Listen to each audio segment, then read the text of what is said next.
It's time for Windows Weekly. Paul Thurrott and Richard Campbell are here. First show of 2025. And of course, how does 2025 begin? Just like every year with CES. Lots of new PCs, announcements from Intel, AMD, and Qualcomm. We'll talk about all of those. Plus a new segment Paul's going to call This Week in 24H2 Problems.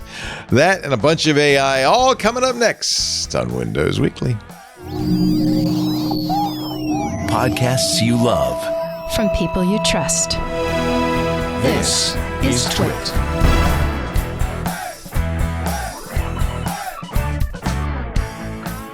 This is Windows Weekly with Paul Thurrott and Richard Campbell. Episode 914, recorded Wednesday, January 8th, 2025. Something weird from the closet. It's time for Windows Weekly, the show we cover the latest news from Microsoft. Brand new year, brand new show, exactly like the old one. Ladies and gentlemen, I give you Paul Thurrott in Macungie, Pennsylvania, where the Arctic cold is creeping down from the 51st state. How are you? Yes. Welcome to the country, Richard. You and Greenland. We're happy to have you both. We're all very excited. Yeah. Denmark was not amused, but screw those guys. What are they going to do? Yes. Fight us? Put up a strongly worded letter. Hello, Paul. How was your holiday? It was fantastic. I wish it could just keep going. This is the problem. When I slow down, I just want it to never speed up again. It gets addictive. Food. Yeah. Hey, that's Richard Campbell of Run His Radio. He's no stranger because he was here for the Twit holiday show and last Sunday's This Week in Tech, and we really appreciate it. We had a lot of fun. We don't, on this show, we don't have a whole lot of time to talk about things besides Microsoft, but you are just a savant in so many areas. It was really good. Yeah, I really appreciate it. Well, I always can tell a story, that's for sure. Runasradio.com. How was your holiday? Fantastic. So did the Christmas in the city with the girls, and then did New Year's with our friends up on the coast. Nobody died of hypothermia, which is a good sign. Yeah. What more do you want? Is it a little chilly? No, it's pretty mild here. Yeah. You get to see. It's funny. It's warmer there in the Great White North than it is for poor Paul in lower. But it's big on gray. Ooh, right? it's pretty. Isn't lots that of gray pretty? Though. That's a picture. Yeah, that's my window. Picture and a half. So we're not likely to see snow. Well, it'll just be cool. Ever? Really? All winter? Yeah, maybe one snowfall in the morning, but it'll rain that afternoon. Okay. Well, now that we've had the weather report, there you go. I'm glad to know that this will be 2025 will be the year of the Windows 11 PC refresh. That just rolls off the tongue, doesn't it, Paul? It's more likely to be the year of the Linux desktop. I guess we'll see. We can only hope. Yeah. Look, that's me being biased and bigoted against the world's most popular operating system. You mean Windows 10, Android. Which is kind of the problem for Windows 11. Yeah, it is. Yeah, so this is the data, such as it is. I realize this isn't the most trustworthy source, but StatCount or whatever. 63% of PCs out in the world are running Windows 10. And we're about, 9 months away from it going end of life, right? End of service. So 63% of the people using PCs today Still will using be out Windows of 10. luck, or SOL or EOL. The number's probably higher because that probably doesn't take into account certain corporate PCs. But only that which can be counted. And there's plenty. So we'll just go with that. It's okay. By comparison, Windows 7 at this point, right before 9 months away from its expiration, only had 25% usage share, and it was second to Windows 10 at the time. So this is the challenge for Microsoft, and the big debate here is one we've had, which is, will Microsoft extend support as it did for XP and 7, right? Well, and it already bumped out 11 once. Remember, it was supposed to be April this year. Now it's October. Oh, was it? Okay. Yeah. So I don't have an opinion on that. Obviously they have the paid program in place. They're actually offering it for consumers for the first time ever. Mm-hmm. For I think in that case for 1 year of extended support. I don't know. We've all been out in the world. I've been to dentists, doctor offices. obviously subways, transportation, whatever, and seeing out of support Windows versions all the time. I see this all the time. And what, so what I think ATM isn't running Windows XP.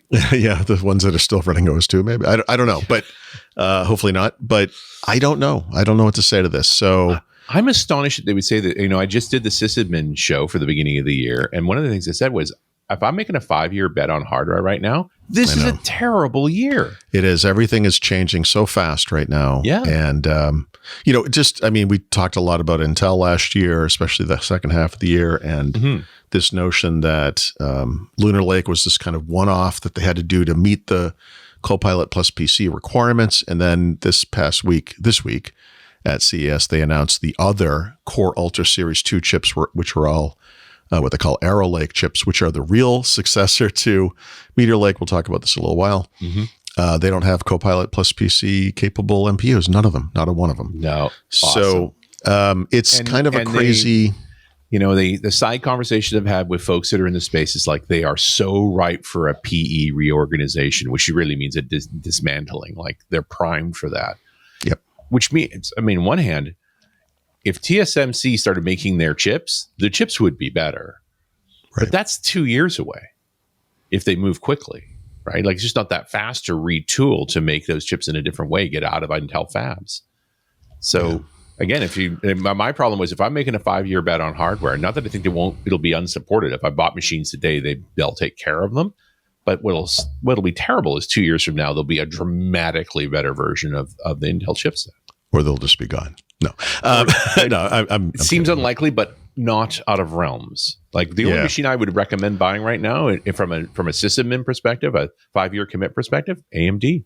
Yeah, I understand. With and Windows 11, obviously. Well, you really don't have a choice, we're talking businesses that want to stick with x86 for all the usual reasons. Yeah, those guys. The thing is, how do you bet on Snapdragon when it's still not fully in management on an enterprise scale? Right? Yeah, like, it just isn't. So I imagine it will be sometime in 25, I hope, but at this moment it isn't, and that's not a good bet. What's missing? SNMP, Intune? What's missing? It's more they update. How can I do the manage update cycle the same way? Like unless you're on the very latest update mechanisms, which lots of people aren't inside of, all of that's in Twitch for Microsoft as well. Like WSUS is out.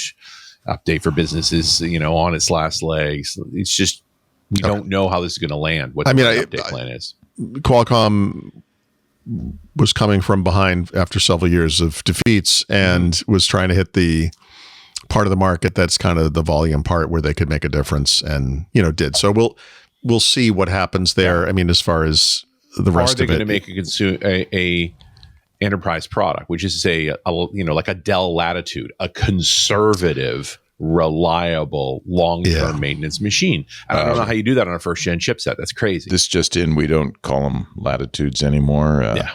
Do you mind? We could just say Max or Pro. Okay, so we'll get to that. Let's save that. That's for the big CES segment. Yeah. So CES is this week. When I started looking at the notes, of course, it's been a few weeks since we've been back. So I was thinking, how do we handle that?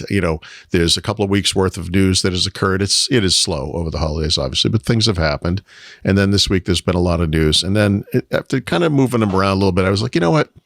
Let's not worry about that too much. But in other words, we can just go topic by topic like we do normally, and some of the stuff will be a week or two old, and some of it will be as new as today. But if it's new to you, it's gonna be new. A lot of this will be new to everybody. So the year of the Windows 11 PC refresh is something we've been promised for a couple of years now. Microsoft is saying it explicitly, which I think is a little interesting. Intel said the same thing in their announcement for all of their, this is a pretend count, but 117 different CPUs they announced, CPU models. And AMD did the same thing, by the way. And then, Qualcomm's cute. They had one. So, slightly different companies. But it's interesting that the two of them anyway, Microsoft and Intel, are basically citing the same factors. Intel called it a trifecta, which is pretty funny, of things that are happening this year that will trigger this supposedly. End of life is obviously the big one for Windows 10, the advent of these AI PCs, I think, is even more debatable, honestly. And then the lingering security fears from CrowdStrike, which Intel named and Microsoft did not, because, Microsoft pretends that didn't happen. But they do talk about the enhanced security in Windows 11 as a reason to upgrade. And I will say Copilot plus PC class PCs and increasingly just all PCs now have this Windows Hello ESS, for example, and the Microsoft Pluton chip stuff. And so there's some good stuff going on there. But I think the problem for the PC industry is that there's not any enthusiasm there. This is for people, individuals who are not businesses. It's a tool that they use for work as little as possible. And when you go to them and say, hey, what do you think about spending like $1,000 on a new computer that does exactly the same thing as what you're already using, your 8-year-old computer for? They're like, yeah, I don't think so. And then businesses have always moved very slowly. So we'll see. It's going to be an interesting second half of 2025 in that regard. I don't know. Do you think Microsoft wants them to adopt Snapdragon? They talk a lot about it. If you look at their year of the Windows 11 PC refresh thing, I almost said double down. I don't ever want to talk like that. I can't stand that kind of language. But they've gone back to the well of this comment that Snapdragon computers are the fastest PCs in the world, which objectively they absolutely are not. But this is one of those asterisk things, and it's like what we mean by that is, NPU performance plus this, the other thing, whatever. So Snapdragon-based computers obviously have huge advantages. I think what they want, which is the same thing Terry Myerson wanted when he first talked about moving to ARM again, not just getting the freaking Intel stickers off the laptops, but getting all PCs, whether they're x86 or ARM, to this place where they're reliable, that you open the lid, it comes on. There's not a lot of nonsense. There's not that roulette wheel effect I always talk about, and that these things actually make sense on portable computers. I have to say, for all the problems Intel's had with Lunar Lake, one of the things it does pretty well with, honestly, is battery life. And one of the things the AMD chips that Richard was talking about, these Zen5 architecture chips, including some incredible new ones they just announced at CES. Yes, awesome battery life. So Qualcomm still comes out ahead, but when you think all day is not a specific number. I mean, I have days where I get up at 6:30 in the morning and I work until 11:30 at night, and I take breaks for lunch, dinner, and bathroom or whatever, but that's not normal. And I think for most people, a normal, like an all day battery life thing would be actual uptime of somewhere between 5 and 8 hours, whatever there's, actually working on battery. All these computers achieve that. I mean, if I have a really long day, I still end up charging like a Snapdragon computer basically every day. It's just that I could go days for sure, but all day is the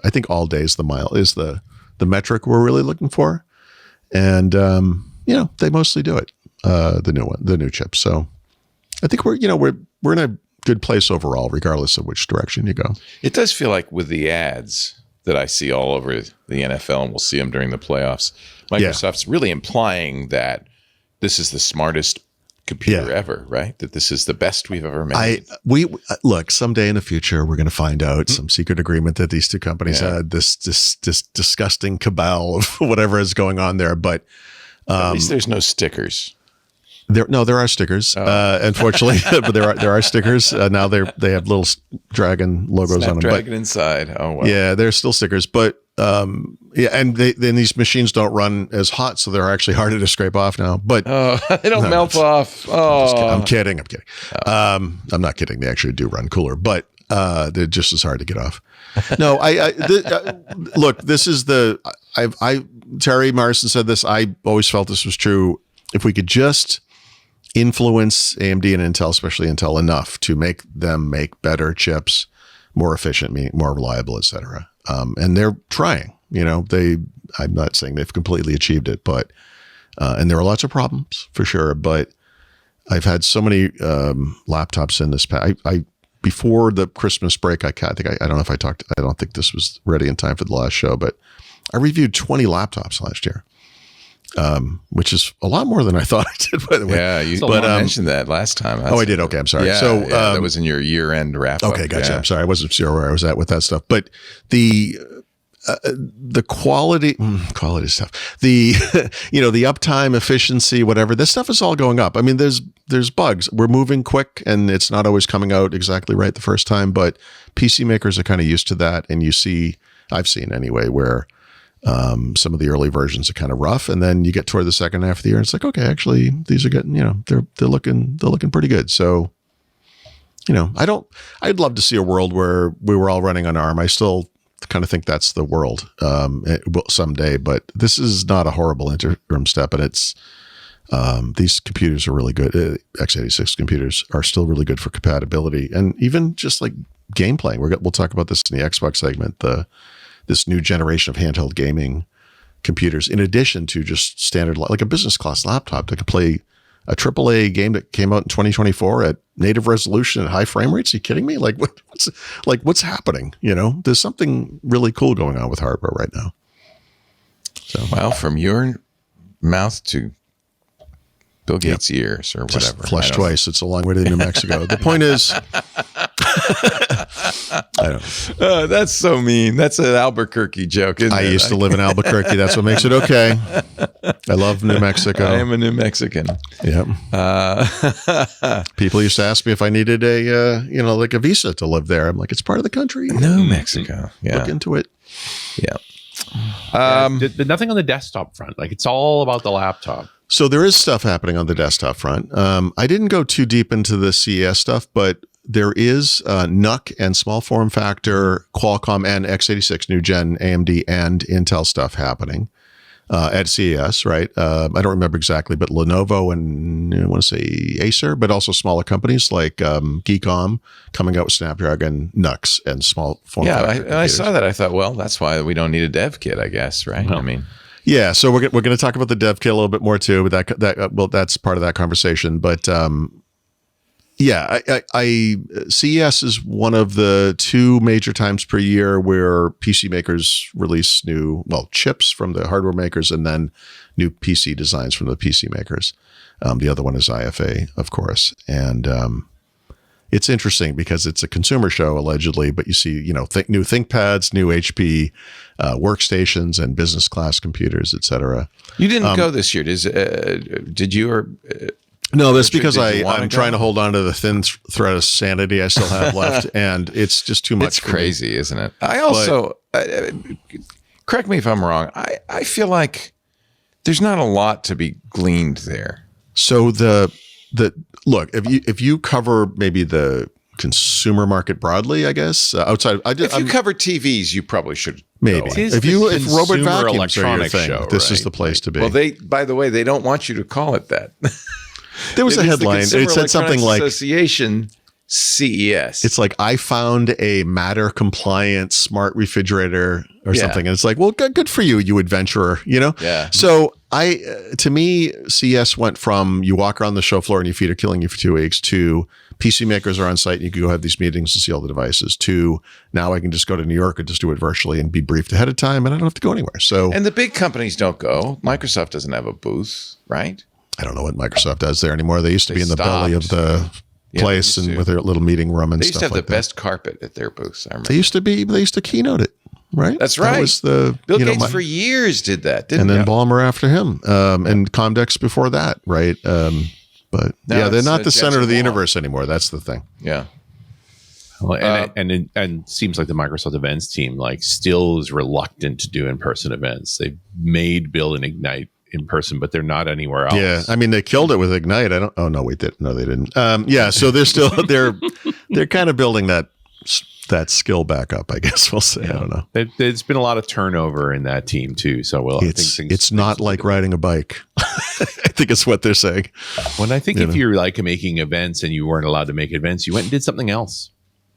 Yeah. Right. Or did events somewhere else, I guess. I don't know. I mean, things changed.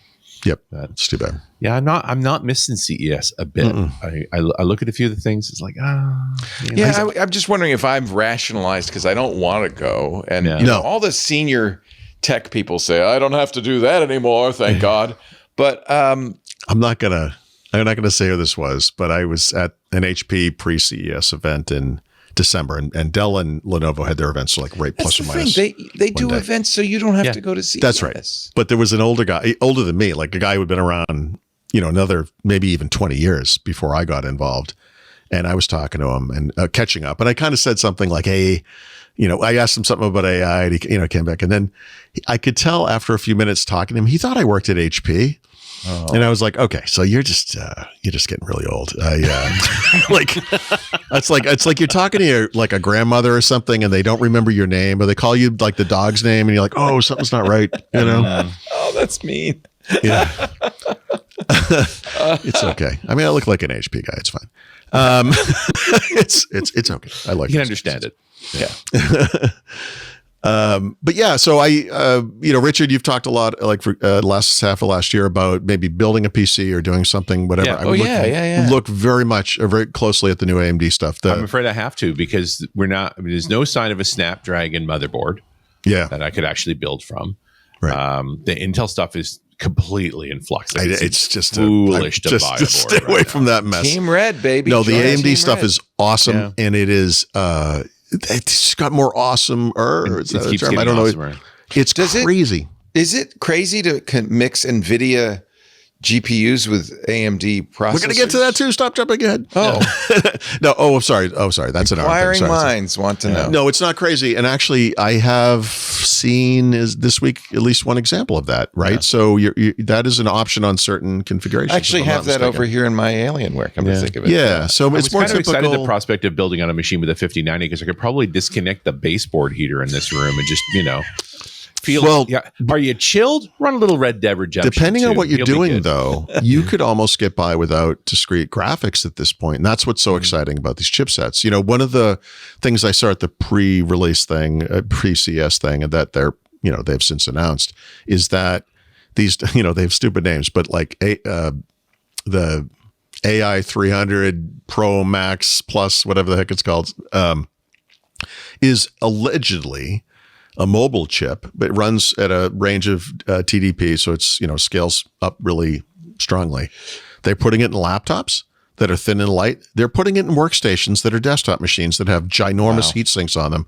And one of the things that AMD does, I think Intel does too, is design these things so that the PC maker can crank them up how they want and configure them to go out the door at certain different ranges or that makes sense. Yeah, so the workstation version, one chip fits all, is just elevated on this thing because it has all this heat or is that because they're doing performance cores and efficiency cores now, so they can really do a mix that makes it's sense. Actually different. AMD and Intel do it completely differently. So AMD typically has one type of core that scales per core between efficient and performant ranges. Kind of like SpeedStep, the old Intel SpeedStep. Yeah. And this was something you guys might remember this 3, maybe even 4 years ago. HP actually came out with a Dragonfly. It was a white laptop that used an AMD chip that wasn't available to anyone else. It was just a variation of whatever was normal at the time, but they were doing that, and they were bypassing all of the Windows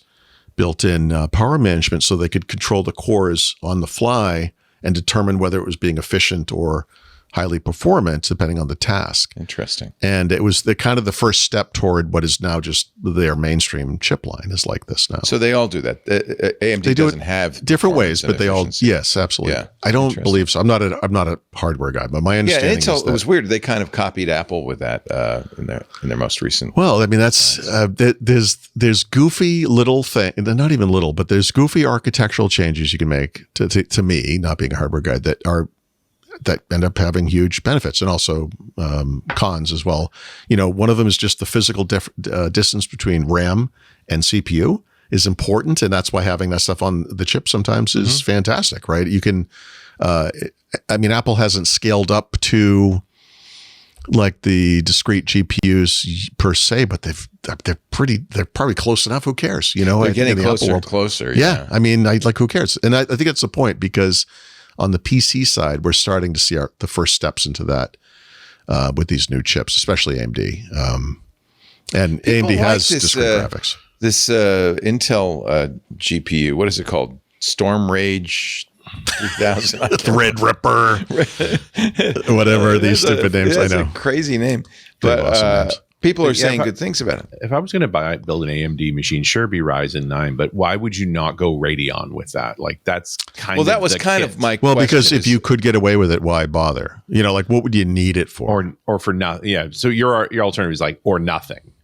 You could also just say, I mean, the alternative literally is nothing. And maybe the way to go with this is build it without the graphics now and see how it does.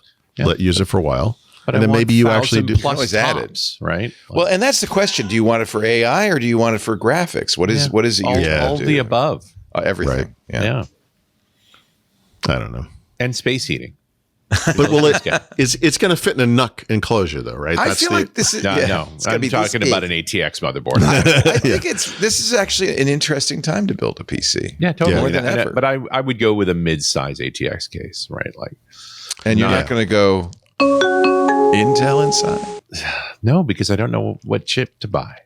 I know how long I keep my machine. Is it true they announced 117? No, that was just that was me eyeballing it. But That was, but that's what it feels like. Trifling And- exaggeration. Well, so one of the, this has got to be in here somewhere. I guess not. Well, it sort of is. So one of the things that's really interesting about CES to me, and just the PC market in general, is Intel has kept AMD and Qualcomm, but mostly AMD out of, PC makers by and large.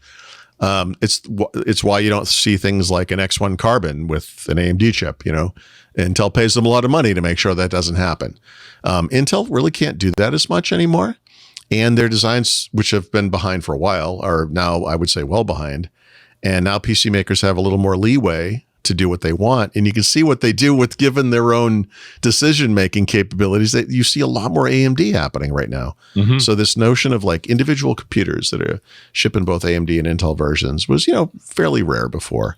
That's happening more and more and more. Yeah, I think the makers are looking at the situation with Intel and just going, this seems less dramatic. Right? This would be like buying Intel now in mass, like you were saying, for like a company where you're buying thousands of units right now would be like going IBM on PCs in 1996, right? And it's like, do you not know that they didn't have a Windows 95 license? Because I don't know like what planet you're living on, but this like things have changed. So we'll see what happens. The year will progress and there'll be more. We'll see what happens. I don't wish Intel ill per se. No, I want them to be successful and compete. Yeah, I would like Competition's good. I would like their chips to be really good. I have mixed. I'm actually excited. However. This is a path forward for Intel. Like a PE firm taking that company apart and making it de-verticalize and specialize in making good chipset designs and the fabs being separate. We could have a few years of extraordinarily good x86 machines before the ARM designs do totally overwhelm their archaicness. Yeah, I keep waiting for some signal that AMD especially, but maybe eventually Intel too, starts to like they've incorporated ARM-like designs into their chip architectures, but actually just like we're going to do ARM too. At mass for PCs. Well, and I think Microsoft sees, ARM as an essential ingredient to keeping Windows relevant. If they, with the Intel chip so destabilized, regardless of what AMD is doing, being able to jump over to ARM is a good thing. And they've tried many times. I got to think there's a couple of VPs back there. It's like, please this time, please. Well, please. AMD wants to make this big push into the data center, especially with AI. Mm-hmm. You can have a lot more luck with ARM than you are with x86 at that point. And maybe that if that is where they go, they probably won't. I'm sure they're going to go x86. But you're seeing this in what Microsoft is building in Maya and Cobalt processors, where because it's a licensable design, they're just licensing their own chips intended for cloud racks. Like I've held that Cobalt in my hand. It's the size of a dessert plate, right? It's massive. It covered my entire hand, right? Right. I miss the days when you could actually see the transistors on the chips. Yeah, not so much.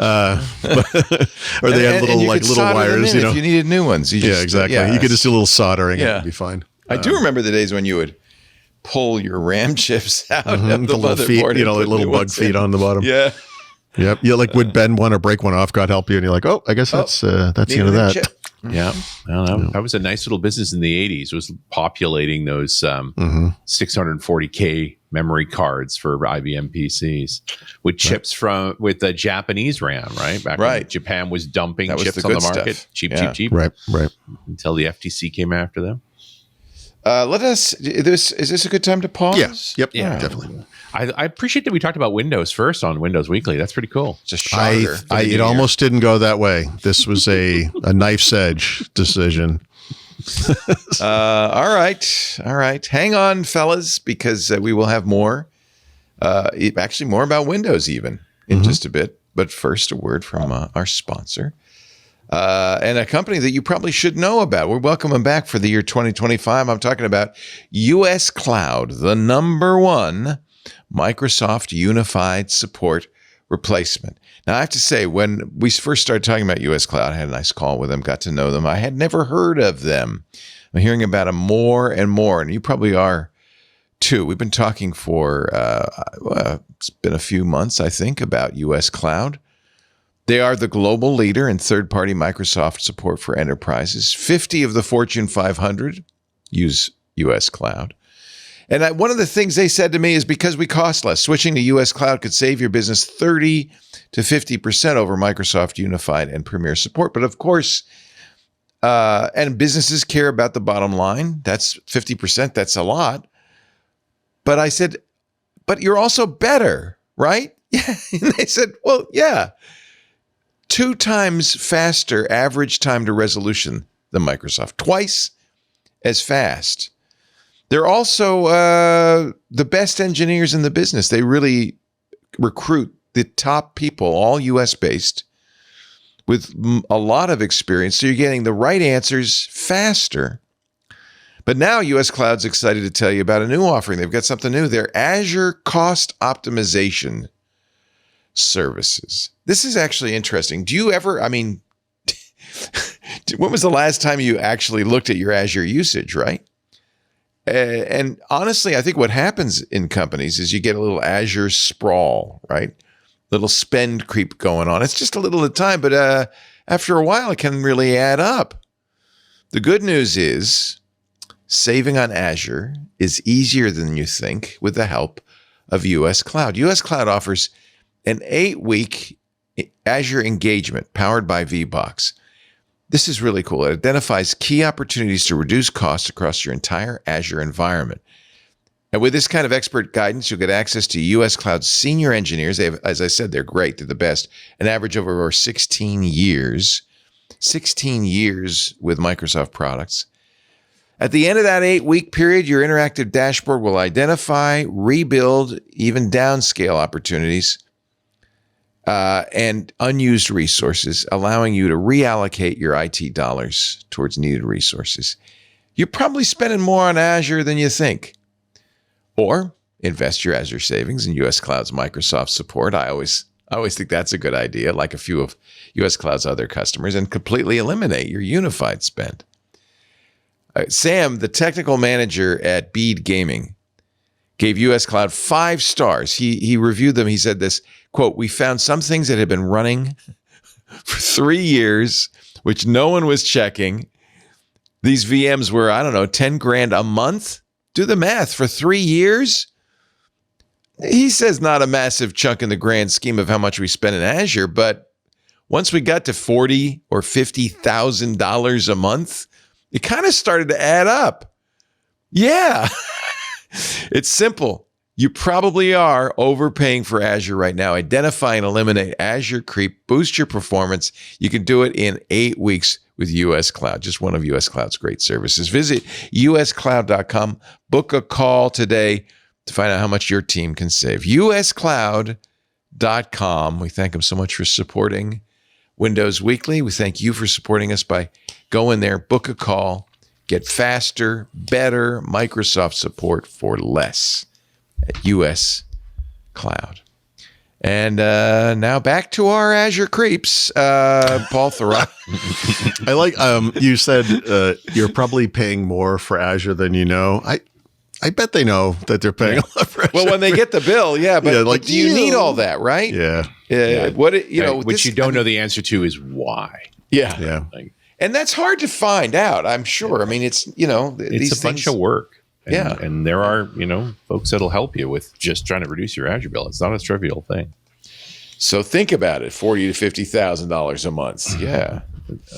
All right. This week in 24H2 problems, Paul. Why are there problems in 24H2? This week's problem with 24H2 is that if you have Auto HDR enabled in your computer, Microsoft's going to block that upgrade because Microsoft wrote both of those pieces of software and doesn't know what the heck it's doing. I don't know what's happening. It seems like literally every week there's a new problem. We missed a couple of weeks because we were away, but there were other problems. It's just 24H2 is just this cesspool of quality problems. It's too bad. Fantastic. I keep thinking, ever since Eric Carley made it clear to me, that's a new OS. And so, we're that's a good Service point. Pack 0 of a new OS. That's a very good point. It is, but it doesn't make you feel any better, but it's. It's a reason. I don't know. But this is the year of the PC refresh. Come on, guys. Oh, boy. So they're blocking the update. They're blocking this update now on more computers than they're not blocking it on. This is not gone on that's not good. The right trajectory so far, but they'll get there. It's or we'll just buy Macs. It'll be fine either way. The Insider program, like the rest of Microsoft, shut down for 2-3 weeks there.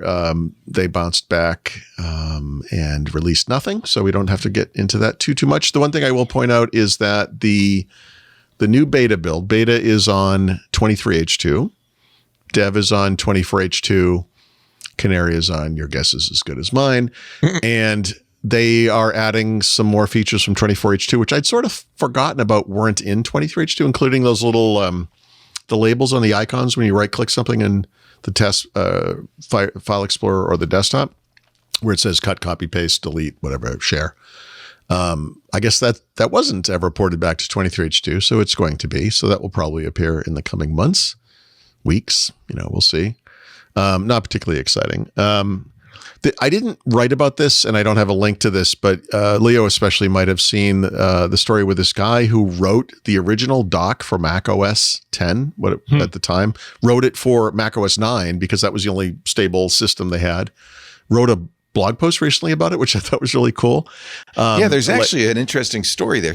It's James Thompson, who Mac users know because he wrote pCalc, which is a very popular calculator for the Mac. Oh, okay. But before that, what was that the little launcher thing that looks a little bit like the dock?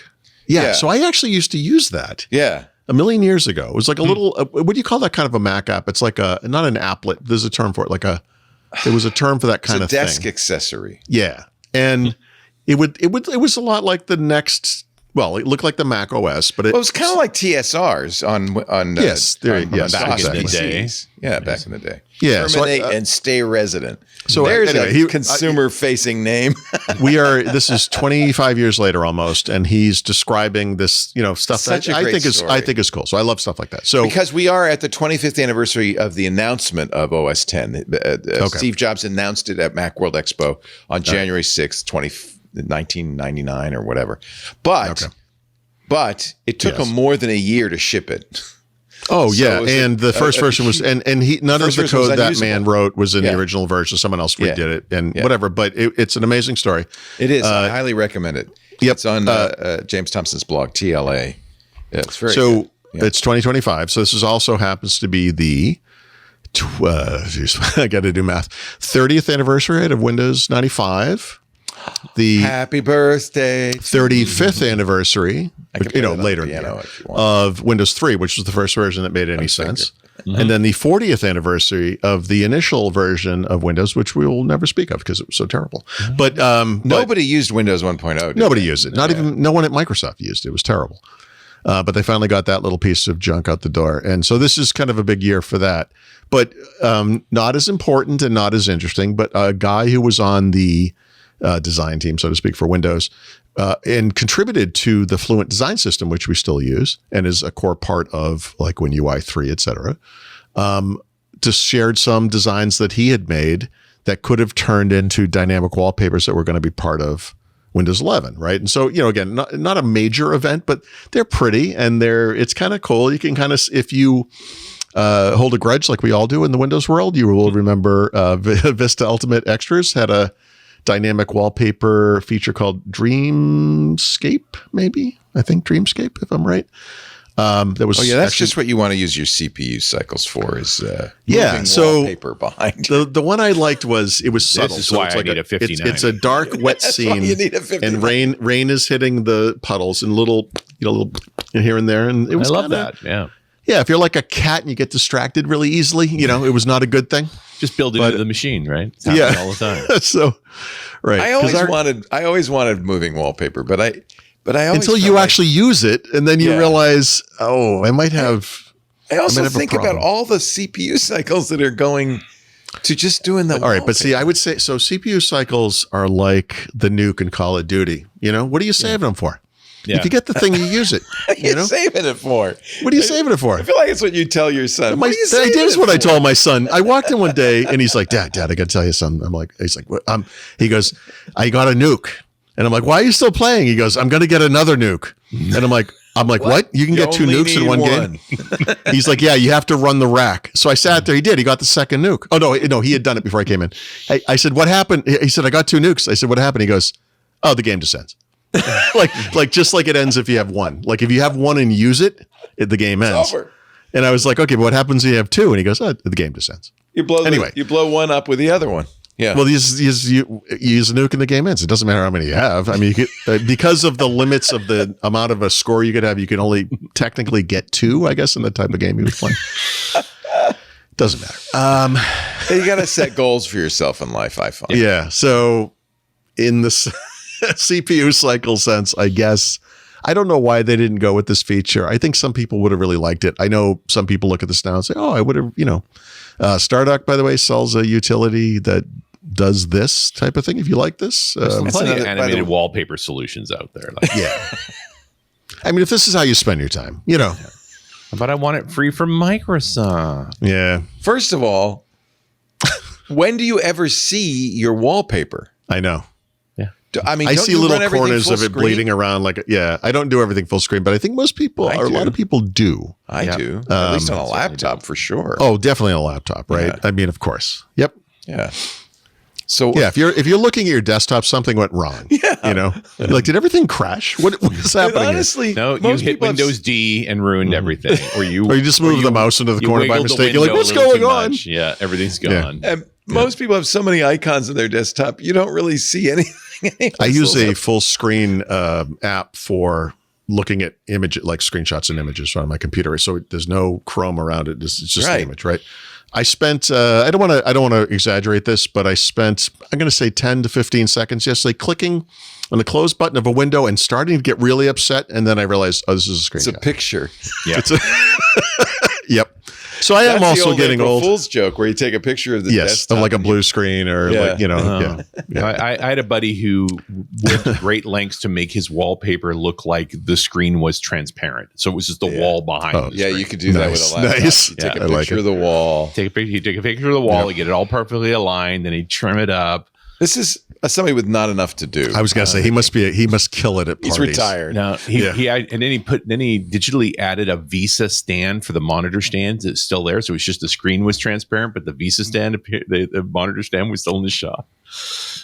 I don't understand. So Mike's not a normal human. He's just. It seems like a lot of things you like. Imagine it's the details that matter. Rick. If you lived in isolation, you accomplished something, and you had no one to share it with. Yeah, like what would be the point?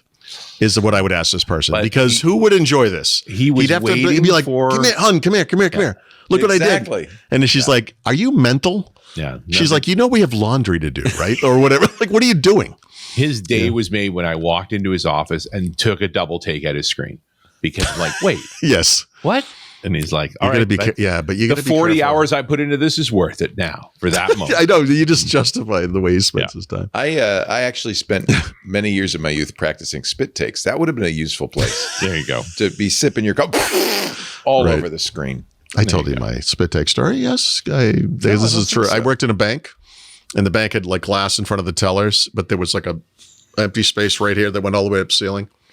And I was drinking a hot chocolate, and this woman came in, and she startled me. I didn't expect it. So I turned to her, and I went, and there was like this perfect brown circle that it just included her in the middle. It was like easily 3 to 4 feet in diameter, diameter. And anyways, it was horribly embarrassing. And Did you take your sleeve and rub a little hole in it and say I something? did. It was just like you get a little on you right there. Yeah. So the next time she came in, she said, "You're not going to spit on me this time, are you?" And I was like, "Oh my god." Careers in banking, I tell you. Yeah, it's not good. Okay. Anyway, I don't know what that has to do with Vista Ultimate Extras. Well, or it would be dynamic an wallpaper. excellent disk desktop wallpaper. I guess it was a dynamic wallpaper of a Yes. type. And as unwelcome as real dynamic wallpaper. Anyhow, the other PC related thing that, I'm sure there's more, but that we will discuss today. Well, there's actually more after this too, but is Dell. So Dell, like HP last August, has rebranded all of their PC lines. And in doing so, they have gotten rid of all of their brands. So one of the best known brands in computing. I would say one of the few brands in our space that is up there with like ThinkPad or The XPS was beloved. Yep. And the Latitude for different, XPS, Inspiron, Latitude. You knew what you were buying. Yeah. So before so these guys got reamed when they went public with it. Well, this is literally a ripoff of Apple. I mean, this is.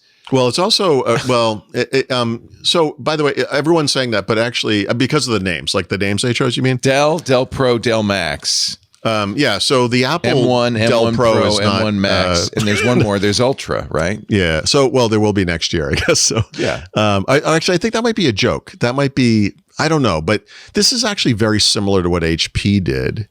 But in HP's defense, because I asked them at the time, I was like, "What are you doing?" And they're like, "Well, we had customers that came to us and said, you have your most popular brands are named after a ghost and a purple bug." And I was like, okay. That's a good point. And it's good probably to clear the decks, but you have a lot invested in a brand. But ahead of the Dell public reveal of this, this wasn't me, but someone asked them, "I don't understand why you're using these names." And it's like, well, it's logical, blah, blah, blah. And like, yeah, here's an idea. Why don't you just use XPS for the good one instead of whatever the stupid name you're using? And everyone was like, yes. It was like, duh. Yeah. I mean, If upside to the Dell Pro Max, it means it leaves you room for the Dell Pro Max Ultra. Yeah. The Dell Pro Max Ultra SE R2. Yeah, it'll accrete, just like your Azure bill, it'll start accreting more. It's name creep. And it's name creep. It's just not good. I appreciate an attempt at consistency. I get it. I appreciate an attempt at simplicity. But I guess you kind of know what you're getting, right? Here's the problem, though. The slide says Dell nothing, which, by the way, that's I know always ridiculous. a problem in the Apple world when you don't so have the one that just says Dell, which is your name, that's the one that's a piece of crap? Is that what you're telling me? designed for play, school, and work. It's designed for people who don't buy our computers because something like 70% of their sales are to businesses. Why do you even make those? Now, underneath this, it says you have Dell Base, Dell Plus, and Dell Premium. Right. And all three of these actually have Base, Plus, and Premium. I know. So you could, in theory, buy a Dell Pro Max Premium Base or Dell Pro Max Base. base. I got the nicest one, but not really. I don't understand. What is that? Who buys that? You got like a Cadillac Cimarron? What is that thing? What are you doing? And then the Pro is designed for professional grade productivity. Sure it is. I don't know. So, I mean, look, they obviously have brands like Latitude and Precision in the commercial space. So they're not, it's not a Inspiron. 1-for-1 replacement, is it? Because they have many more names. They used to, yeah. I disagree with this so strongly. But I also, I see this happening like the elsewhere. Jaguar rebrand, right? What is going on? Yeah, that's it. I think this is the question. Like brands are hard for sure, but I honestly, Inspiron, Precision, Latitude, XPS, these are unique to Dell. They're not all iconic, but I would argue they're pretty good brands. Dell base. What is this? Like, are you trying to get out of this business? Like, what are you doing? Yeah, I think it's weird. You know what? This may be one of those things where it's like, there's another VP coming up who's going to get to be able to rebrand these again and get their promotion. Oh my God, though. But that's such you can't do this back to back. You're stuck. You've made a years long decision here. Yeah. You're stuck with this. I wouldn't be surprised at all if they, 2 years from now, it's like they bring back an XPS. Yes. Oh yeah. Yep. That's just. I really think your business customers, your enterprise customers go, sorry, I'm only buying Latitudes. You don't sell Latitudes anymore. Then I guess I can go look elsewhere. And not just Latitudes, but like, I don't know them anymore, but back in the day, they were like Latitude C, Latitude D, and they had specific interoperability, not requirements, promises, guarantees, and for many years. Mm-hmm. And I'm sure they'll continue that. I guess I know that's. I'll guarantee you, there's a document for the salespeople and the big corporate customers. There's like, this is when you want a Latitude C, it is a this. So if you were Asus right now, you should be like, all right, listen, we're going to do a Latitude line of business laptops right now. Names. Yeah. Just right now. Yeah. So yeah, that's one of the biggest cell phones. Like, it's amazing. They're keeping the Alienware brand. Yeah, but yes, they are. Alienware is, nobody knows. But they're on there. Yeah. HP actually did the same thing with their, their gaming. Whatever not ROG. No, they don't own ROG. What's the one they own? Omen. They kept that brand too. So they're not. But they acquired Alienware in the first place, right? That was right. It was a separate entity. It's so different and from Lenovo everything has that Legion. Dell does. I think it's sensible because you don't want to tarnish your brand with gaming. No, definitely you should tarnish it with your best customers instead. I don't know. No one was asking for this. It's just so weird. I don't like it. At least the HP one, I was like, okay. Like now when they explain it, you're like, oh yeah, okay. But then I see the products coming out and it's all like Omni, Elite, something like Studio, Book, whatever. And then it has these addendums like, the X360s they used to have are now called Flip. So it's like Omnibook X Ultra, whatever, Flip. And you're like, wasn't Spectre kind of cool? And it's like, I guess not in Japan or something, but come on. You could just rename it there. No. Yeah. Lenovo got tangled up in the names like this too. Like, is it a yoga? It's like, there's too many. I think this is a periodically, this is probably something you want to do is go through your names. You know what? Dell didn't do that. They stuck with the Latitude XPS is from. They literally haven't added a brand. They really. Theirs were clear, so that's why they sold, rebought, and resold VMware in the time it took them to do this one rebranding. Like they went public and went private. And went private, again. Went back public, bought VMware, sold VMware. They're like, should we get rid of XPS? Some guy in the back's like, yeah, I don't even know. Why not? You know what? So Leo will remember this because this came up on the podcast. But when Microsoft was looking for a CEO after Steve Ballmer, one of the chief candidates was Alan Mulally, who went on to, I think at the time was leading Ford. But when he went to Ford, he did the same thing that Satya Nadella eventually did at Microsoft, bring in all the product groups, show me what you're doing. And so he has them all there in the room. They get the matrix of all the cars. He goes, let me ask you a question. I only know one brand that this company makes. It's called Taurus, and I don't see it on this list. Where's the Taurus? And they're like, yeah, we renamed that like several years ago to the Ford 500, I think. He goes, yeah, rename it back. And they did. They came back. Taurus came back because of him. He's like, this is a stupid decision. You don't waste brand equity. No, that's really, I would think, marketing 101. If you've got brand equity built up, people know it. People spend a lot of money in advertising to get those names known. And it's so rare to land on one that just is that perfect. Everybody knows. Yeah. And XPS. This was not broken. This was not broken.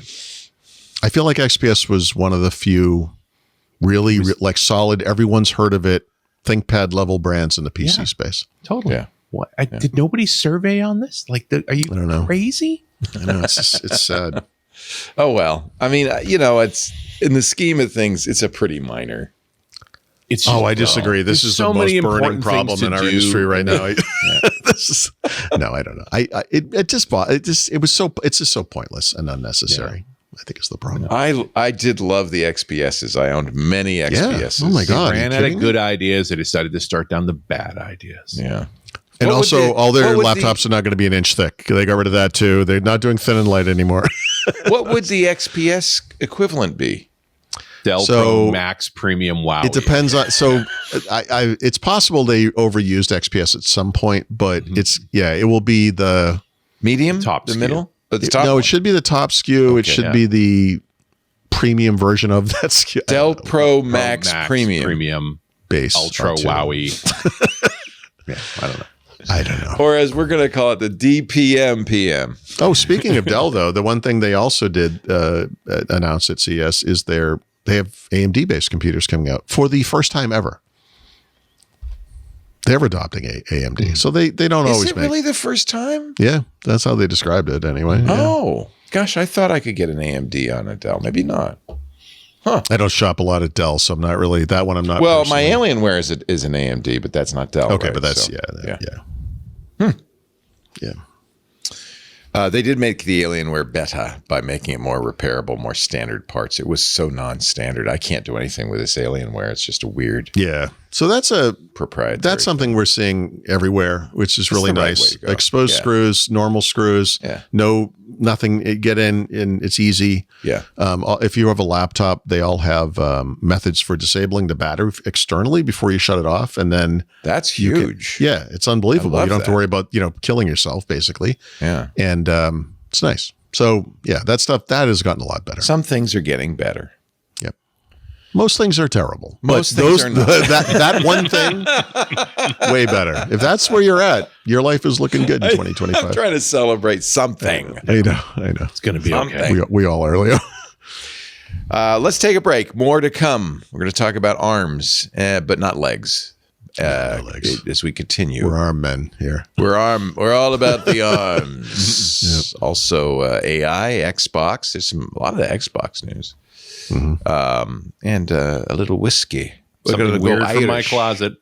Something weird. I like Irish whiskey, so I'm always It's been a interested. while. Richard, you should see if something weird from mycloset.com is taken. There you go. And if it's not, Well, I didn't play it in the show, but I did make a. we'll play it when we get to the whiskey thing. You should play it. There we then. I will play the new whiskey theme Our new whiskey theme song. that is which is, called something from the What do closet. you call it when you actually. use Yeah. spoons on your knee to make music? What's that? It's got that kind of a vibe to it. Yeah, I should have put that in. Okay, I'm Yeah. going to do another one I'm with gonna add spoons. that to it. Yeah, that's I'll what have it needs. Yeah, it needs spoons. I don't know if I mentioned on this show, because this show's doing all right, but we were really close to the edge at the end of the year. We hadn't sold enough advertising to continue operations, and we did two things. One is we called for more people to join the club, and lots of you did. So thank you. We welcome all our new club members. But we also just kind of, it was like a Christmas miracle.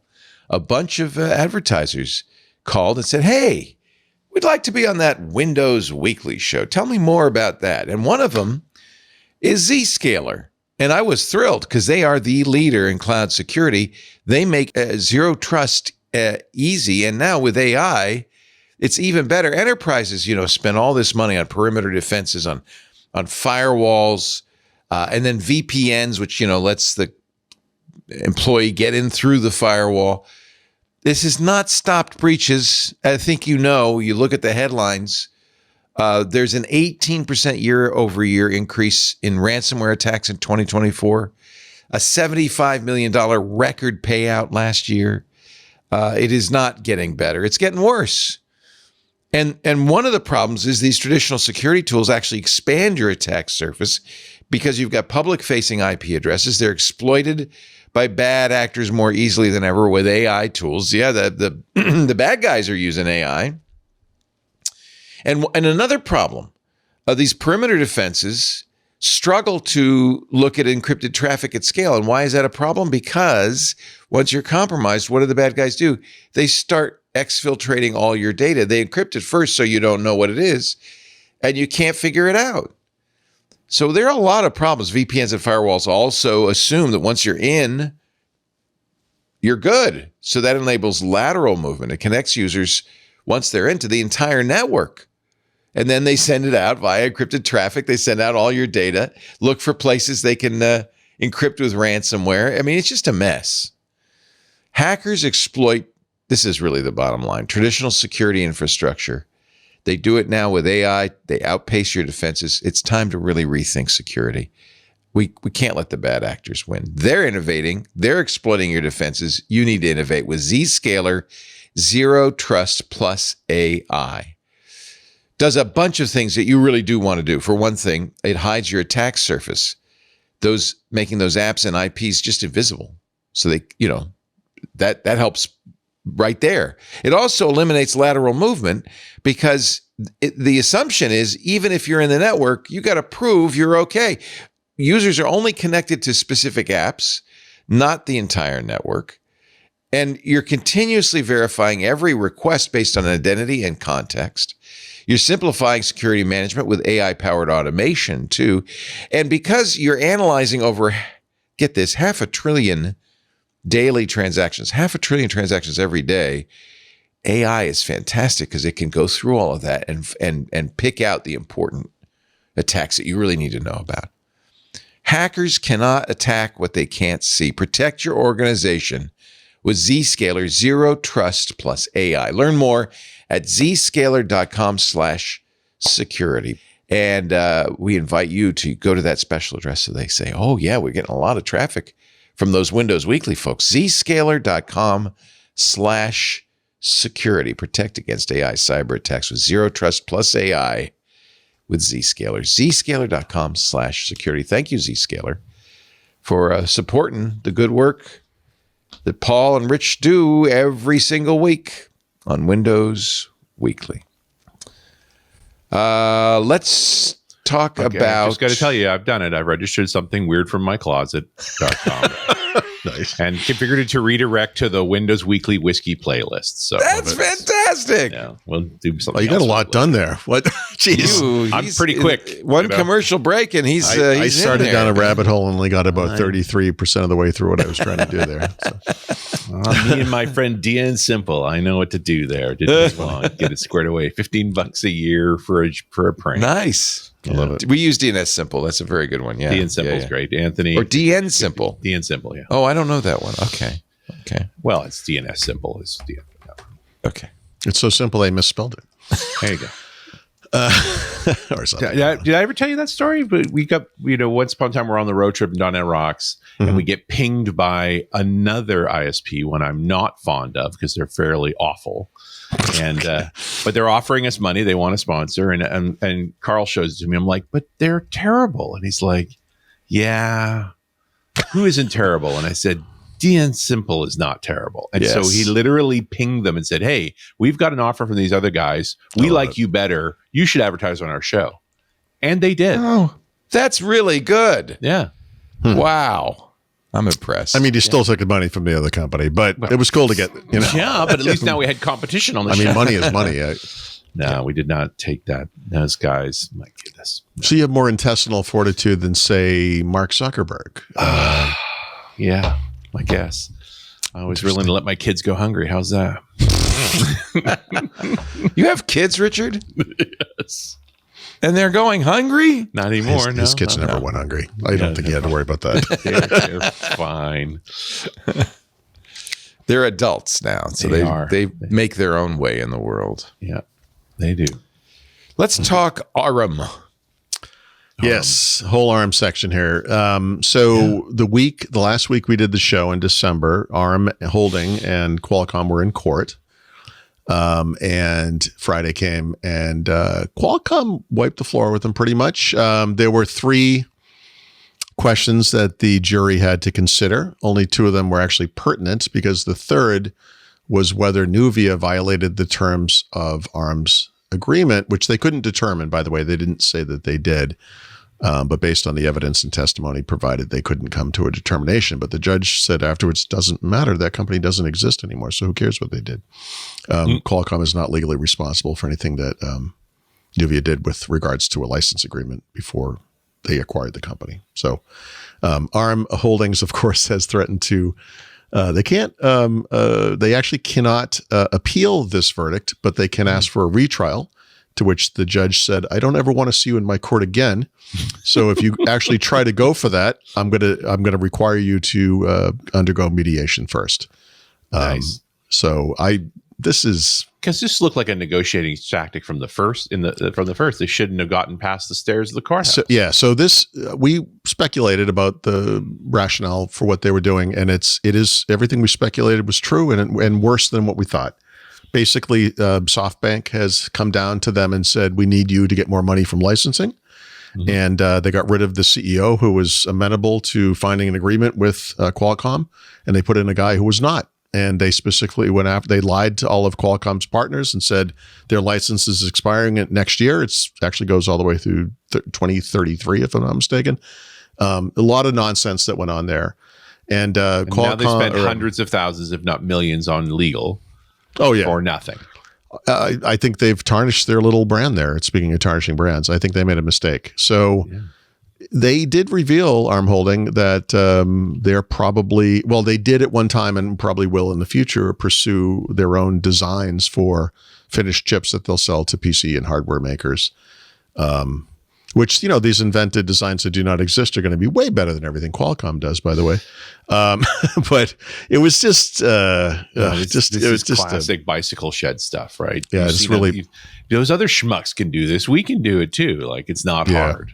I do understand that as ARM is running the world, and this is the smallest company in the ARM ecosystem, and it kind of doesn't make a lot of sense. Well, and it does make more than $1 billion with almost 100% profitability. Yeah. Right. Well, tell me how this company sucks again. Like, it's crazy. Well, Qualcomm is a much bigger and more complex company for sure, but they make 10 times that literally. But they do much harder, more. That's right. Far more things. And the problem for ARM is that their best customers, so to speak, are not their best customers. Companies like Apple and Qualcomm and many others, Samsung and many others, they go off and do their own designs, right? And so ARM is trying to sell, like, we have this new generation design. It's going to be more expensive to license. And they're like, yeah, we don't need that. We barely use your stuff as it is.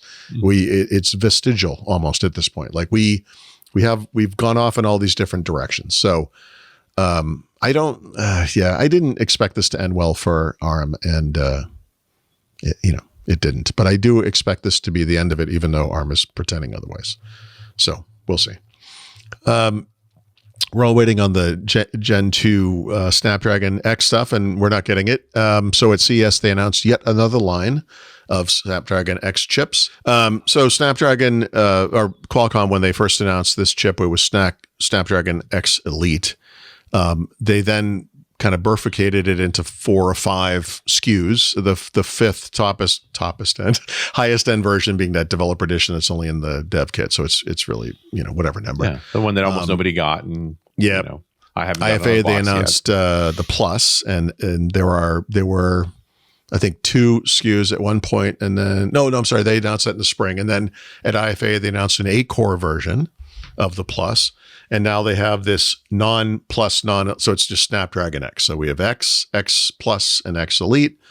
Suddenly we've gone from one processor to whatever that number is. It's a big number, 12, 13, whatever. I'm pretty sure we came to the conclusion this was all binning, that the yields aren't. Yeah, and that's what this feels like to me again, right? Yeah. They're trying to use more of the lower end, less chips. Yeah, granted, this is something PC makers were asking for because they wanted a lower cost part that they could put in lower cost PCs. And did I read somewhere that Qualcomm's not talking about a next generation chip until like 2026? Yeah, so supposedly they're going to announce this mid-year, and my understanding is it could actually ship by the end of the year. But they're a little. So maybe they're hedging. They're a little off cycle. It's too long, man. It should be out by the middle of this year. Yeah, I don't like the way that. Yeah, so we'll see. I'm kind of hoping we actually see something mid-year and it's better than what you just said, but we don't know yet. I hope so too. Yeah. And the big focus there, of course, is going to be on GPU, right? Because it's the one area where they're not doing fantastic. And I mean, they're fine. It's for day-to-day stuff. It's honestly, it's awesome, but it is one of those places where they don't do well in the benchmarks and all that. And it's more important, I would say, for them because you're doing emulation. And this is, I was going to say workstation class apps, whatever that might be, or games or whatever that, kind of need this power. So we'll see. Yeah. But they got the primary use case, I think, pretty good. And, graphics will be the focus next time. So, okay. So there's that. This chip and the Plus will be used by a lot of these Geekom, Lenovo, Acer, I want to say is the other one. These kind of entry-level NUC style small form factor Qualcomm based computers. So that's kind of that. Cool. Leo sent me that Snapdragon dev kit back in December, I guess, and I spent weeks. My wife eventually said something to me. You got in. So I work a lot out in the living room, and I'll be like on a laptop, a little folding tray thing, right? And so for this, what I did was I put it out there with a portable USB-C display and then a keyboard and a mouse. Nice. And I worked on it and I worked on it and I worked on it and I worked on it. And then so one day my wife came out and said, "So what do you think the end game is here with the computer in the living room?" And I was like, "What are you hoping for?" So what I was hoping for was to figure out how to recover it with a USB bootable media. I never figured this out. I've spoken to people on I'm so glad I gave this to you because this is really needed. It might not be possible. It is possible to recover it over like a Pixie boot recovery over the network. So you'd have to set up like a server that would have the software, and I can do that. So like at least I know I can recover it. So that's what I did. Finally move it in here after that. But my wife was kind of tapping her toe there, like I don't know. We're having people over for New Year's. I don't know. Maybe. It's not the most Christmassy thing. I mean, I don't know. It has red lights and stuff. What's the problem? I think it was more the muttering that was going on. That's probably and also the hissing of this thing, because unlike all other Qualcomm-based computers, it has an audible fan. It has a fan, and the fan's running all the time. Yeah. So my theory on this is the same as it was before, but basically, I think there's a lot of things you could say to this, but this thing should have come out early, but they wanted the surprise of the platform.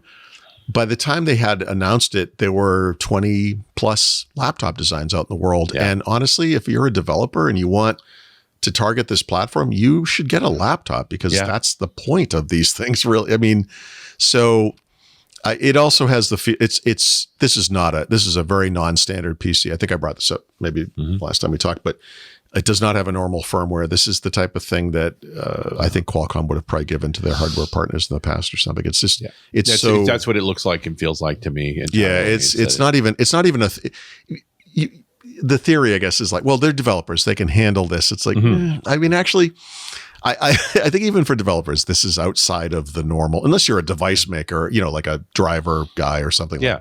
This is a very unusual kind of a device. It's not a normal and the nature of the way you have to configure it, like to get it up and running from bare metal, is very much like, okay, you're a hardware OEM, right? It's more like a phone than it is like a computer, honestly, that whole boot process. And ARM. You can see it. If you've ever booted up you've gone into the developer tools in Android, then you do you can sideload and unlock it and all that stuff. You've seen like the Linux text display that appears sometimes when you boot up. That's what it looks like. It's weird. And apparently folks have figured out how to run Linux on it. So I think my original thought on this thing, now I want it back. I think my original thought that this is going to be the machine that hosts an LLM for the house, so that I can become totally local. You could do that. So it can be, I have no front end on it. It's just a network connection doing processing for me. Probably is the best. I don't know, man. I mean, you can try that. I think you might be better off getting a low end NUC and probably doing that. But I don't it's an interesting computer. Right? Like, I could also get a low end NUC with a PCI slot on it and hang a 5090 on the outside of it under the stairs. And actually, they have Thunderbolt enclosures, and you could do that right off of the Thunderbolt port. Right? You don't even need a special like port inside of it. So, but I that's got this for free, Paul. I gotta put it to work. You should definitely do something with it, but it's so non-standard. That's part of the problem. So like Linux is obviously at the minimum. This is a cautionary tale to others, right? Like that's the. Well, I think the cautionary tale is to Qualcomm. Like they should have just gone with a PC maker, hardware partner that would have done a good job, not Bob's Computing over the corner of the garage there or whatever that was. You can excuse this machine if you shipped it in March for the release in June. That's you right. shipped it in October. You announced it at the launch in June or May, I guess, and then promised it in June, but then didn't ship it till whenever. October. Big mistake. So I think they probably learned their lessons there. But that's my take on kind of what happened. Well, and their emails around this thing and the refund and so forth was very much a sense of anger, like this is seriously screwed up and you should not have to pay for it. And we never want to hear from you about this machine again. Here's all your money back. Go away. Yeah. So my guess on that, and this is just a guess, is that they terminated this agreement with that company. Yeah. And there was some cost involved. They're like, we're going to swallow that cost. Yeah. We're giving, you can refund all the money. We're paying you whatever we have to pay you, and we're done. Yeah. Go away. So, it's too bad. Yeah. But now it's CES. So Geekom came out a little ahead of time in December and kind of said, yeah, we're doing this. And then now we know the details. So like I said, Geekom, Lenovo, and probably other companies are making these NUC or small form factor computers based on all the new platforms, but Snapdragon. I don't know that any are Snapdragon X Elite, but I do know that they are Snapdragon X and Plus at least, so that's happening. And this to me feels like what NUCs originally were, which was mobile chipsets without screens, keyboards, and batteries. Yeah. Oh yeah. Packed in the smallest box you could. Yep. And absolutely, and like that with a 100 mil VESA mount in the bottom, so you could just mount it to the back of a monitor, and it's a tight little system. Yep. So wheezing away in the background. Yeah. Well, I mean. On this one, yes, but I mean, I think this platform is good for this kind of a form factor. I think it will do fine on a NUC, especially if they can run it solid state and it's just super stable. Like this is a far more kioskable solution. Yeah, I'm trying to think. I've had at least 3 Intel NUCs. I think I'm sure they all had fans. I'm sure they did. They like a heatsink on the CPU with a little fan. I think that might have been the extent of it, and then. I think on one I had like a little extender on the top. That probably had its own fan for whatever additional. Unless you really ran them hard, they didn't make any noise. Yeah, right. And that's what I would expect of Snapdragon too. So that should be fine. And then this is kind of late breaking, but one of the big rumors of the past year involved when or if Qualcomm's exclusivity agreement with Windows 11 on ARM and Microsoft would run out. There was some rumors still that maybe it went past the end of last year. We still don't know, but tied to that, Nvidia and then MediaTek, and then Nvidia and MediaTek together were rumored to be making ARM chips for PCs. So last night, Nvidia announced this supercomputer AI thing running Linux, $3,000 and up. It's for researchers, scientists, and students, which is kind of weird, but not a mainstream computer, but they revealed that, yes, we are working with MediaTek, and they helped design the CPU part of that. And afterwards, during it was like an analyst's event, I guess, the CEO of NVIDIA was asked about this. He said, under the terms of our agreement with MediaTek, they're allowed to take this processor that they basically made MediaTek, but we use in this supercomputer thing, and they're going to make PC designs with it. It's up to them. If they want, they can share that with us and we can make them as well. But whether they do or not, we are also making PC designs. And this is that thing we keep talking about, that we don't have an example yet of an ARM system of any kind really running with discrete graphics. NVIDIA, of course, makes probably arguably the best discrete graphics, but anyway, Radeon's pretty close too. But they basically just confirmed it. Now, very vague. He said something to the tune of, I can't really talk about it right now. We'll have more to say later. Maybe that's tied to that agreement. Nobody really knows yet, but he literally confirmed those rumors. So MediaTek and NVIDIA, and maybe MediaTek and with NVIDIA together, will be selling PC chipsets based on ARM to PC makers. So what's the MediaTek part of this? The CPU. So MediaTek. Okay. So this is it a good CPU? you know what? I good. I don't. So, MediaTek. I'm gonna find this. I kind of made fun of this. MediaTek describes itself as the world's #1 chip supplier for smartphones, smart TVs, ARM-based Chromebooks, Android tablets, and voice cheap. assistant devices. It's cheap. So so if you buy I bet the Amazon tablets probably use MediaTek. I would imagine. Yeah. I just reviewed a Lenovo Android tablet that pretty sure, uses MediaTek, which by the way is fine. It's nothing. It's nice. It's it's fine.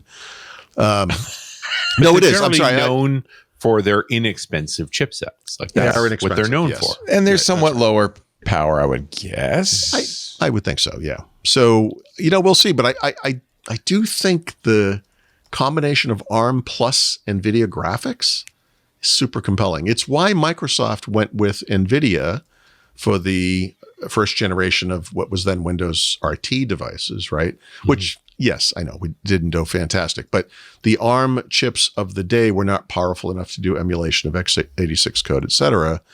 But they literally chose NVIDIA because it was a known quantity. Their graphics chips of the day were back then, this is 12 years ago, 15 years ago, whatever, were a big deal.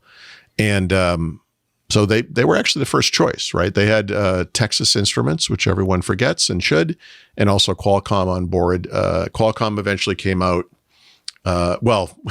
would have come out for the second gen when they were doing mini tablets for Windows 8.1 and RT 8.1.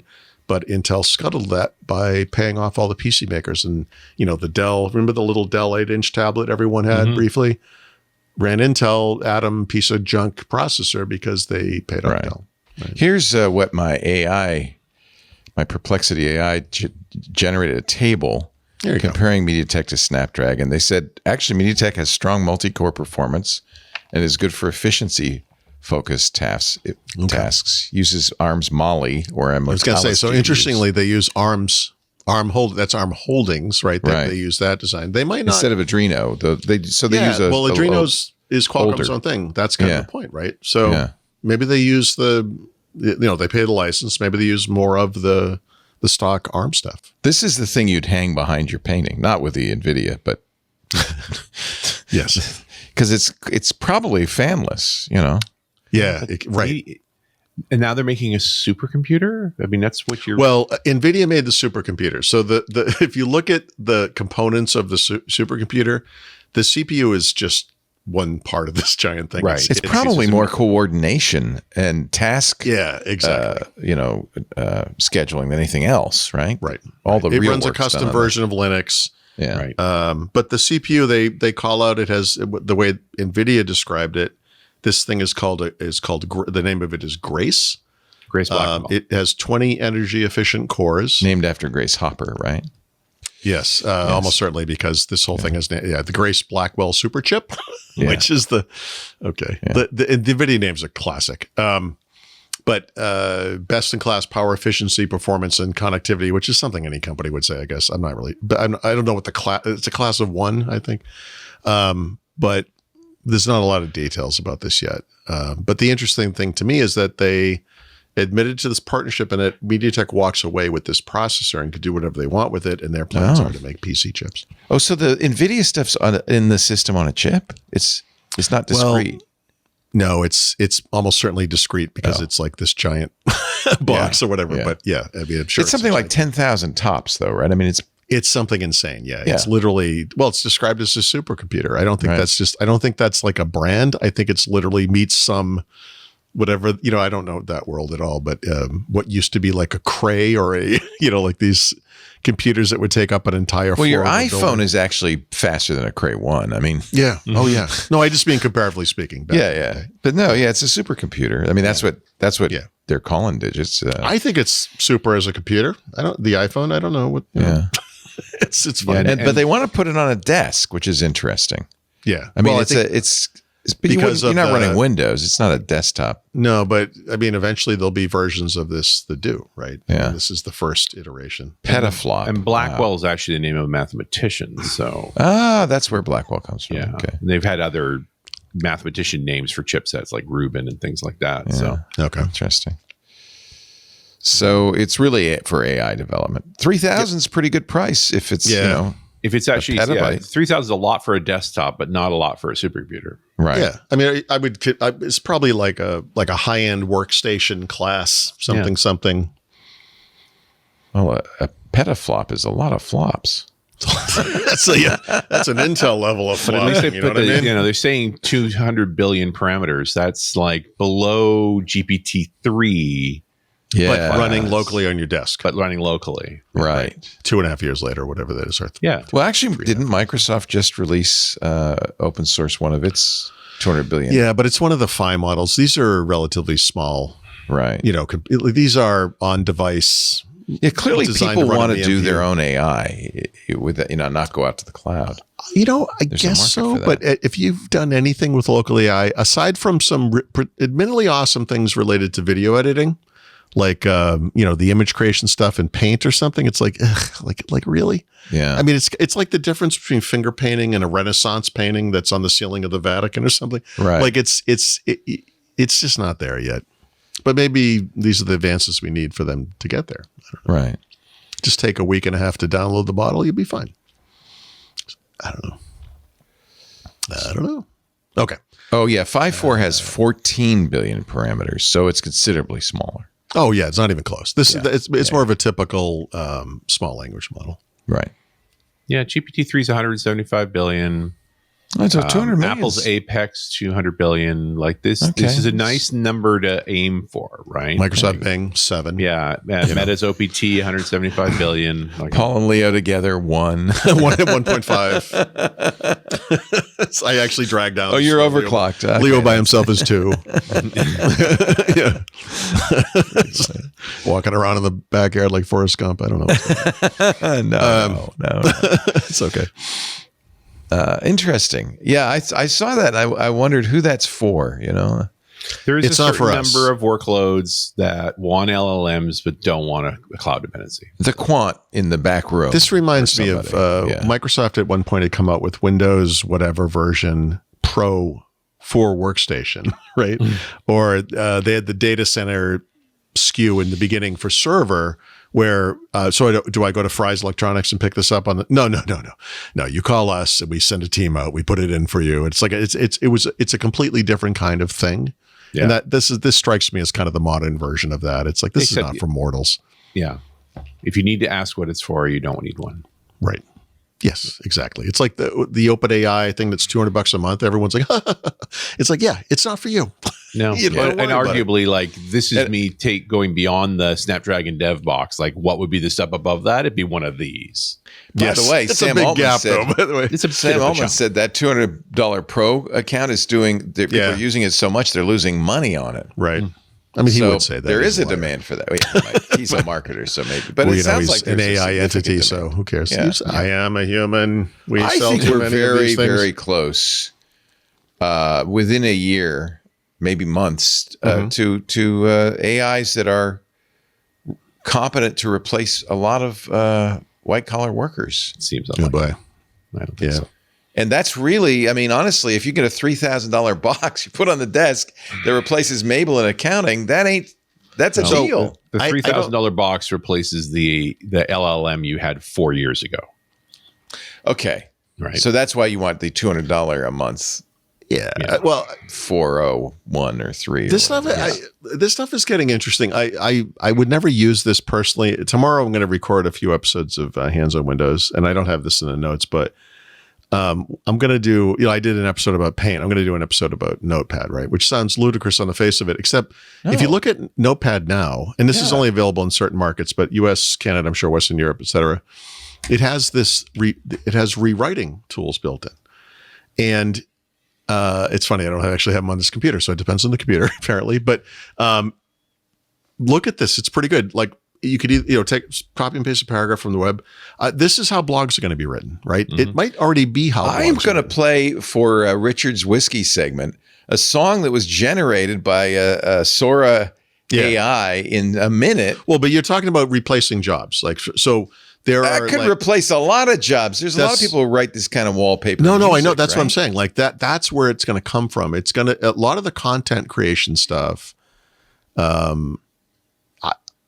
people are going to, I mean, my grandkids, if I ever have any, are going to be like, there's also so you jobs wrote like things accounting. and people paid you for that? Yeah. Like, well, right. it's going to be confusing, right? Right. But also, there's a lot of other jobs like accounting and so forth. I personally like Yes, seeing newspaper a human delivery. No, I don't think robots are going to be delivering your newspaper. I'm old. I don't know. I hope not. They were My brother-in-law used to ride around Petaluma on a horse delivering newspapers. That is amazing. We used to get milk delivered in glass. Yes. Is there anything You hear stupider the than a clinking liquid of the that goes bad in a milkman. day being delivered in something that explodes if you drop it? 5 I mean, a.m. You know. Now, there used to be formaldehyde in the milk to stop it from going bad. Oh, jeez, that's Yeah, well, okay. let's That stop makes me doing feel that. better. I didn't know they actually did it. Wow. Oh, yeah, that's one of the reasons the FDA was formed, is because they could Embalmed milk. Yeah, well, it stopped it from going bad, and you didn't need to refrigerate it. Worked. It killed children, but that's a detail. They were dying. Yeah, but the anyway. milk is fine. I mean, that's the milk version of compile it and ship it. You know. The Poison Squad. I recommend its reading. And they talk Oh, I all want to about read that. it. Oh, good. I'm Poison going to Squad. make a note of that. So it's about the history of the FDA and and the whole formaldehyde in milk thing, and how until they had the regulation in place, the folks that were trying to sell fresh milk that they needed to refrigerate and all these things couldn't sell any because. This is a good would time you- to read it because wouldn't you the want FDA is shelf-stable probably gonna go milk? away in about 6 months. Well, and so there is, that'll be good. there is safe so now it's UHT milk, but that's again a different era, different technology. Are you sure there's no formaldehyde? Well, just a little. Just a little. Is it a book or is it the PBS documentary? I think they made a documentary out of its original. Oh, book. okay. There's a book too. Okay. Yeah. I Googled it and I Coggied it There you go. and I found a. That's just not gonna. I don't think that phrase. doesn't is have gonna a catch ring it. It's just to it, not does gonna. it? You did what to it? It's all right. You don't have to remember it because Coggy, like every other good search engine that's competing with Google, will probably disappear Yeah. sooner than later. I'm not sure I've even heard of Coggy. Oh, Coggy's great, but you pay for it. It's got a monthly fee. Remember, I used, what was it, Neva for a long time? From the X, the X Google, and then they couldn't make a business model out of it. I think was the deal. They had to fold. Coggy is an excellent search engine. Uses Google's results de-Googled as well as others. It probably uses Bing too. They have a giant index they build. Anyway, that's neither here nor there. Let's take a little break because we are so anxious to hear more about Microsoft 365 and AI and, of course, Xbox and gaming. And then, ladies and gentlemen, the debut of the brand new whiskey theme as created by an artificial machine. It's not quite Jolene done by AI, but it's close. It's damn close. Pretty close. It's pretty darn impressive. It is, yeah. And since we can't afford Dolly Parton, I don't maybe think it's they best could for- either. I think that was part of the problem. Hey, I do want to actually, at this point, talk a little bit about our club. This is you just mentioned hands-on Windows, and I thought this would be a good time to mention that is a show that you can get the audio of. Everybody can listen to the audio, but if you want the video, that's for club members. There's a lot of stuff we do. We've got a photo review with Chris Marquardt coming up tomorrow. That's a club event. Stacy's Book Club, Micah's Crafting Corner. All of that's in the Club Twit Discord, which is a great place to hang out. What we try to do is make the club affordable, make the club useful, and we're hoping that will be enough to get you to join Club Twit. Now, of course, that $7 a month gets you ad-free versions of all the shows, as well as access to the Discord and a whole bunch of other features. But really, what it does for us, hey, welcome, oh boy. He just joined the club, signed up today, he says. Good to have you. What it does is it helps us defray the costs, which are not insignificant, of the club. Here's a poster from Joe in our club. The Glad to Have You Aboard Club Twit retro poster. These are also part of the many benefits of Club Twit. But really, we need the money. I want to make sure that I'm clear about that the real benefit of Club Twit is to know that you are supporting the ongoing production of this show and all the other shows we do. Right now, fewer than 2% of our audience is in the club. I want to get that number higher. I'd love to if we got it to 5%, that's all. if just 1 in 20 of you were in the club, our financial woes would be over. We wouldn't have to worry about advertising ups and downs. We could do more shows. We could bring you more content. And I think that probably more than ever, you need the content that we are producing here. Without fear or favor, more light than heat. And if you have an empty wallet, okay, Keith. We would love to have you in the club. Find out more at twit.tv/clubtwit, or you can scan that little QR code if you're watching the video on the upper left-hand corner of the screen. By the way, while you are at the website, I would like to invite you to fill out the survey. This is something else we do once a year. The beginning of the year, we do a survey. We like to get to know our audience, club members or not. That's not important. We're not collecting information about you individually, but we do want to know in aggregate what you like, what you don't like. And it's very helpful for us in ad sales to be able to say things like, which we do say, 80% of our audience are IT decision makers. That kind of thing helps us gain new advertising. So if you would, if you don't want to join the club, at least do the survey. Twit.tv/survey should only take you a few minutes. And again, we don't collect information about you individually. It's all done in aggregate. Twit.tv/survey. And thank you very much for all the support you all give us. We really appreciate it. You support us even by listening to shows.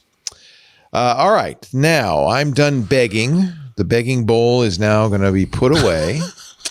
And we can go on with the show with the big Microsoft 365. I should have combined these two, 365 and AI, because it's all kind of whatever. But nowadays with Copilot, it is kind of all Copilot all the time. Yeah. Oh, So speaking of which, on one of my computers, I got the Microsoft 365 Copilot app replacement for the old Microsoft 365 app. I'm not seeing it on this computer yet, but so that's starting to happen. If you were looking forward to that or dreading it or whatever. They're doing a fragmented rollout there too. I'm enjoying the fact that they've renamed Bing Enterprise into just Microsoft Copilot. Yeah. Yeah. It's not confusing. No, this is what? As opposed to the non-Microsoft Copilot. It's like, what? So if you and have we addressed the fact that Copilot, GitHub Copilot is free for VS Code? I literally was just going to say that. So I was going to say, literally the sentence that was, if you are a developer, you have heard of, I'm sure, GitHub Copilot, right? So two of the big things that happened with that recently, one thing's in the notes and the other one's what you just said, which is it's actually free for everyone now to a limit, right? I think the idea is that if you use it enough, you'll start to like it and say, oh, maybe I do want to pay for this. Smart. Mm-hmm. So Visual Studio and Visual Studio Code, you can use this thing for free now, which is actually really neat. I'm going to try this with this app thing I'm working on. And I've been encouraging sysadmins to do the same thing because it writes brilliant PowerShell and good KQL Custo queries for log analytics. Like, it's very good at getting you unstuck. Right. So one of now that thing launched years ago, but it was always based on the OpenAI stuff internally. And now I've not used it, but now I know you can choose between different models, like Anthropic is one of the options. Claude and yeah. Which I think Microsoft being very careful to position itself as not dependent on OpenAI should things go awry. That's right. And they're super stable. I wouldn't worry about that. But now there is news that from Reuters, not from Microsoft, that they are also looking at replacing or reducing its reliance on OpenAI in Microsoft 365 Copilot, right? Mm-hmm. Which to me is the big. In a lot of ways, call it the big user-facing Copilot, right? Well, I would argue it's the most important one to Microsoft because M365 is arguably the most important product of Microsoft. The big bit, yeah, exactly. Yeah, that's right. That's the biggest business for their biggest customer group. Yeah. Yep. And when that version of Copilot comes free, then you really know this story is over. Yeah. And this is where I always talk about orchestrations and orchestrators. I mean, I sort of dream of this system where you don't think about this as a user, but it will use the right models based on the task you're trying to accomplish, like that it will just do this for you. But I think for the short term, I know this is the case in GitHub Copilot, you can, as the user, say, well, I want to use this thing. Now, you can't do this in Microsoft 365 Copilot yet, and maybe never at all. We'll see. But that you can go in there and say, well, I happen to know that like Claude, whatever version they're on now is really good for this type of thing. I'm going to use it for that or whatever. So it's interesting. And we're going to talk about OpenAI in a second again. So, and then actually, I don't know why these. I'm going to read for. This thing has nothing to do with anything. I'm just going to put these all together. So, Microsoft in a fairly bizarre blog post revealed just in a sentence in the 2/3 of the way down. It was one of those pro-America. Everything we do is awesome. We're going to try to deal with this president who's coming in. It's going to be great. Yeah, I think this seemed like very much a message to Mar-a-Lago. Oh, it was bizarre. But right in the middle of it, or 2/3 of the way through, it said, oh, by the way, we're going to spend $80 billion on AI infrastructure in our fiscal year 2025, which we're in the middle of. They've already spent $80 billion. So that's the thing. So they already have. And then if you look at the last few earnings reports, the amount they spent in the most recent quarter for which there is a report, which was the first fiscal quarter of 2025, or what I would call the third calendar quarter of 2024, they spent, wait for it, $20 billion. So of course, 20 billion times 4 is 80. So I feel like we kind of already knew this, but the point of this was twofold. One, to communicate how much they're investing. Two, to ask for investment from the U.S. government, a little handout. And, by the way, maybe no regulation. How does that sound? They literally asked for less regulation. Yeah, please don't get in our way. Yep. So that's they're in good company, I think. They're going to be doing I know. fine. Well, good. They're in company, I would say. Apple. There might have been a strategic error to say $80 billion, half of that in the U.S. I have a feeling there are those in the administration who say, only half? Only half? Yeah. Why not all? Here's the Where's the rationalization. rest going, by the way? Well, because there are certain, the entire EU. You have to have that servers. data has to be there. Yeah. I can assure you those profits aren't being stored in Ireland.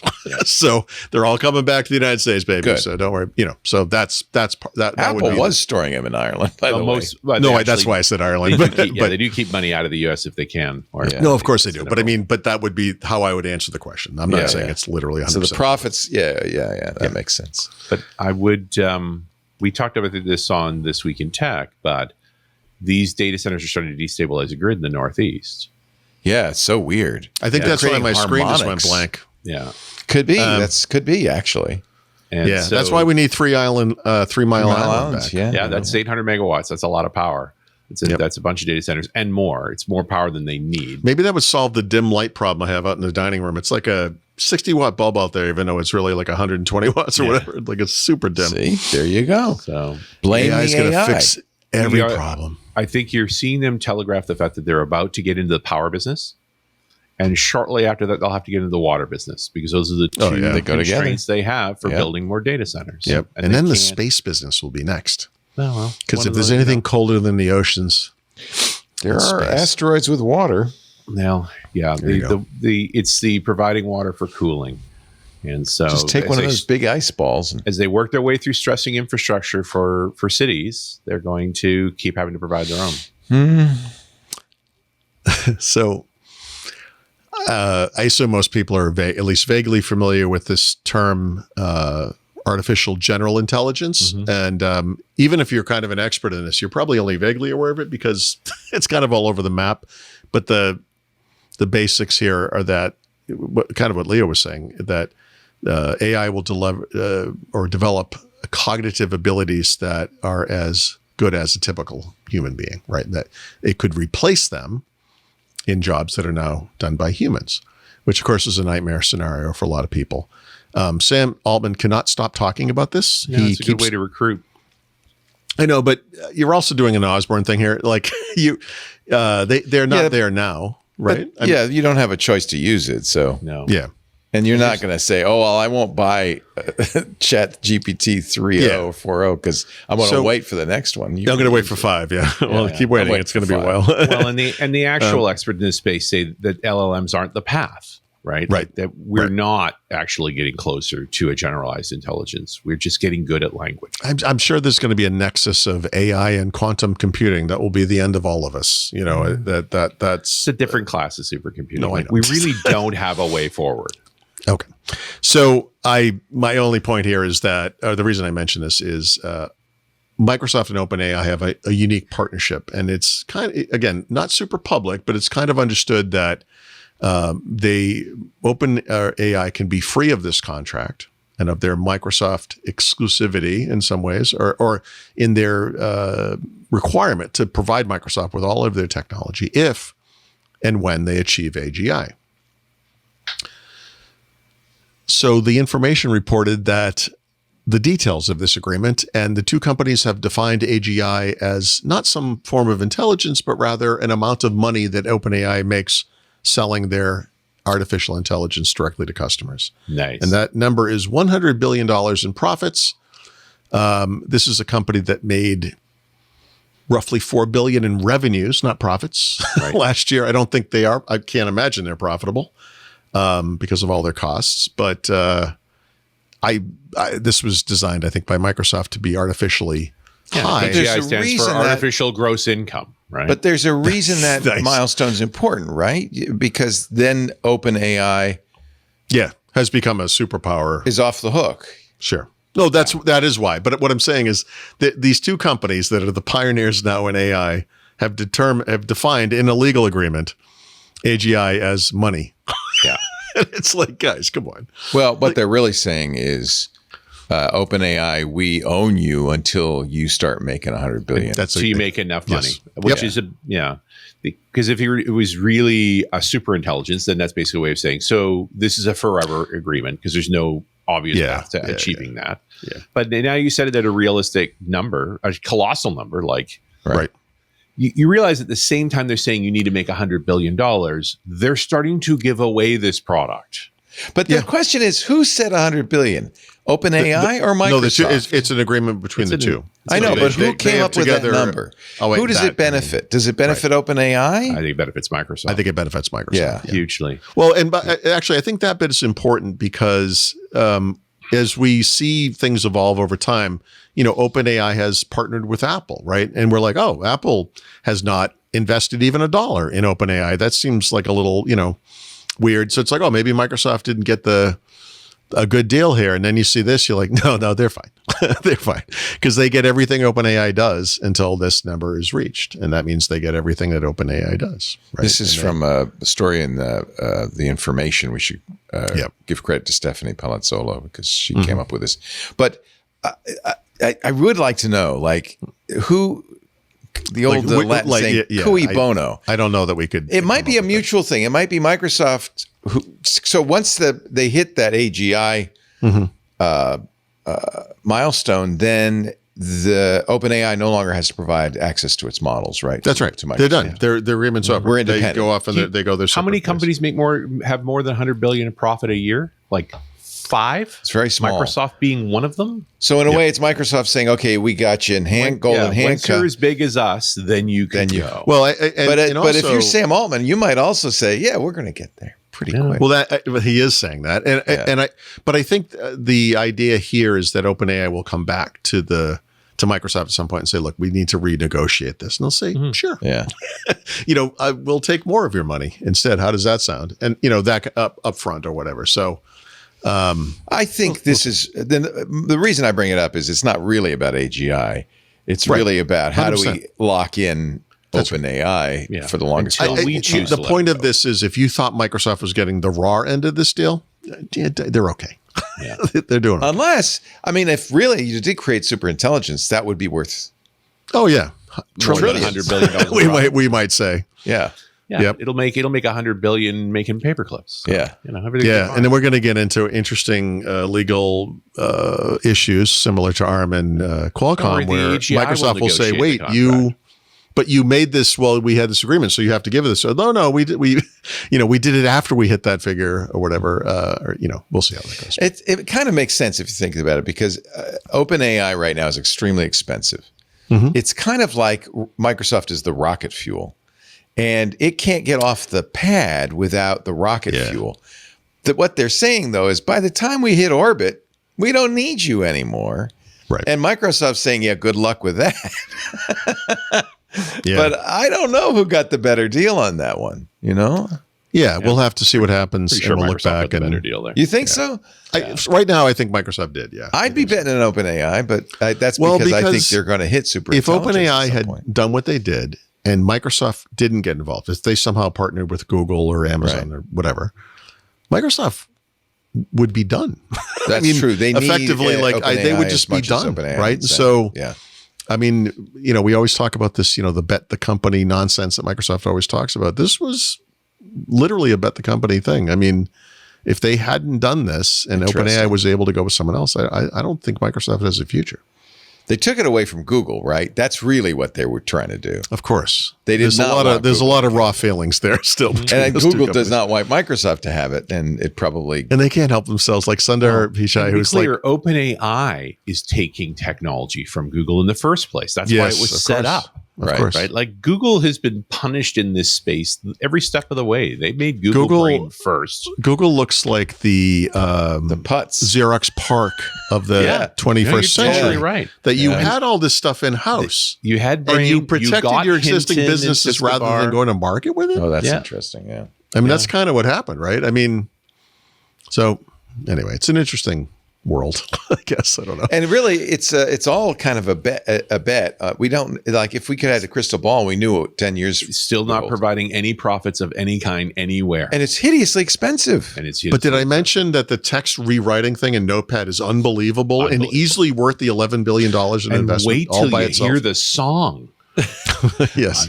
We're making a lot of progress. Things are happening very quickly. They really are. Steve Gibson has been kind of delving into this. And yesterday he said, I've never seen, this is the fastest moving technology I've ever seen. Yes, thank you. That That's humanity has ever seen. Yep. And that whatever you said was so today likely will not be true tomorrow. The discussion that I've had with people, some would say, well, the internet was this fast, It's like, I mean. No, the internet had decades. I would say this. Well, I mean, that rapid, the 1995 through 2000. If you just think about the song generation, just taking songs, song generation sounded like, remember I made a Copilot song for you guys a couple of years ago? Right. It was god awful. I mentioned the AI Jolene song on purpose because that was done at great expense by a professional musician, blah, blah, blah, whatever. And now you could just do it yourself for next to nothing, But But also point out this is the largest investment made anywhere across the board. oh yeah, Right. and all the Altman VCs says it's are going in. to take $1 trillion. Yeah, huge amounts of money are being poured into this. And again, that's Altman saying $1 trillion is super self-serving. He's the one who has to go raise the money. And that's a huge part of that Microsoft revelation about the $80 billion, which is not really a revelation, which is, we're in a fight against the Chinese here. It's important that we keep this in our hands. And then we can sell it to the countries and businesses that are our partners, and keep it out of Chinese hands, right? So it also turns into like a national security. I do think that the real trick is going to be, and I'm hoping that the Trump administration will see this, that we don't want any one company to dominate and control this. This is this is a creation for humankind, right? And this was the whole idea originally around OpenAI is no, Google shouldn't own this and Microsoft shouldn't own this. It should be open. So I don't remember. I only saw the headline, so this is not a great story, but someone has proposed that if AI is found to have stolen content to train itself, that AI should go open source and be made available to the public. Right. The idea being that stealing. I know it's 100%. That was my response but that would be all AI, But I mean, that's kind of the point. There are a couple of things that have happened that made this possible. One is incredible computing power, incredible storage capacity, and theft. For the last 15 years, humans are putting everything they know into a public repository that can be scraped by machines. That everyone can scrape. Yeah. Well, this is like the railroads going across the country in the 1800s, stealing land. And being horrible and killing people and being whatever, and then but at great scale, kind of worked like a really good scale, like amazing scale. Okay. So and I think only government can make this happen, and I think there's a governmental urgency to it because other countries are doing that. China. If only we had a country that was as big as Microsoft, Google, or Amazon. Once we get Canada, Greenland. There you go. That's us trying to scale. There you go. I think we scale up, and the rest is cake. Yep. As long as, keep looking north. Okay. Greenland's a giant island. Have you seen it? It depends on which map you're looking at. Yeah, only on Mercator projections. It's either a giant island or a really tiny continent. You know? Yeah. Yeah. I'm sorry. I shouldn't mock the disabled. If you do a Peters Gall projection, Greenland's not that big. Yeah, Mercator. Mr. Mercator did not do us any favors. Well, Mercator, we weren't supposed to use that. It was for navigators for European wooden sailing ships. For crying It's super out. accurate right at the equator. I'm not really sure what the complaint is. It's all about its latitude, not actually precision of size.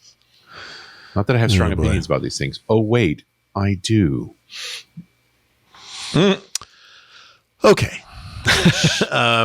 We should move on to Xbox. Moving on. Oh, much better, much more important. Yeah, some Xbox stuff going on. So at This CES is the bread and last night- circuses section of the show. No. Yeah.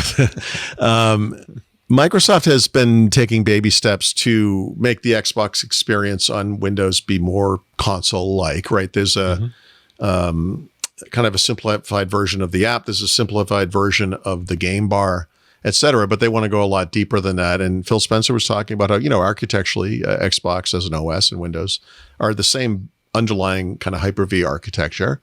And that maybe there's a world in which, and by maybe he means literally, there's a world in which there's a handheld gaming device running that kernel or whatever, that basic part, the foundation, but without all the Windows stuff, But to get there, we're going to have Windows handheld gaming PCs first.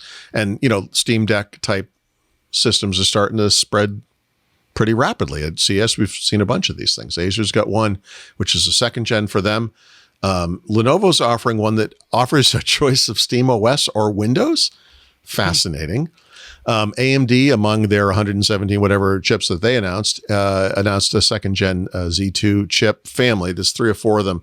Only the top end one is better than previous gen from performance, efficiency, et cetera. But the other ones are lower cost and are going to power a lot of these devices at new, lower price points. And then we've kind of speculated about this. Xbox is kind of in a holding pattern from a hardware perspective. They're almost certainly waiting on ARM. We talked about earlier about ARM and Nvidia and what could happen there. And I think there's a future where, and he kind of alluded to this, Phil Spencer did, that we're going to have these handheld gaming PCs, but maybe the more efficient thing to really take on the Nintendo Switches of the world or whatever is going to be a custom OS. Brad and I talked about this morning, but when you think about Steam OS versus Windows, you have Linux, which is smaller and lighter than Windows, and that's good. Valve has a bunch of work to make games run, well enough as they can on that system. But then on the Windows side, heavier, bigger, et cetera, more resource intensive, but the game compatibility is crazy good. And you get all the other games like from Xbox, Epic, whatever the other stores are, right? So it's not just Steam. And, maybe there's another way. Maybe Microsoft comes up with a Steam OS type thing that's actually Xbox OS. And, maybe we'll see. Most of these handheld gaming machines are not going to survive, right? Like, I would be really nervous to buy any of these. So I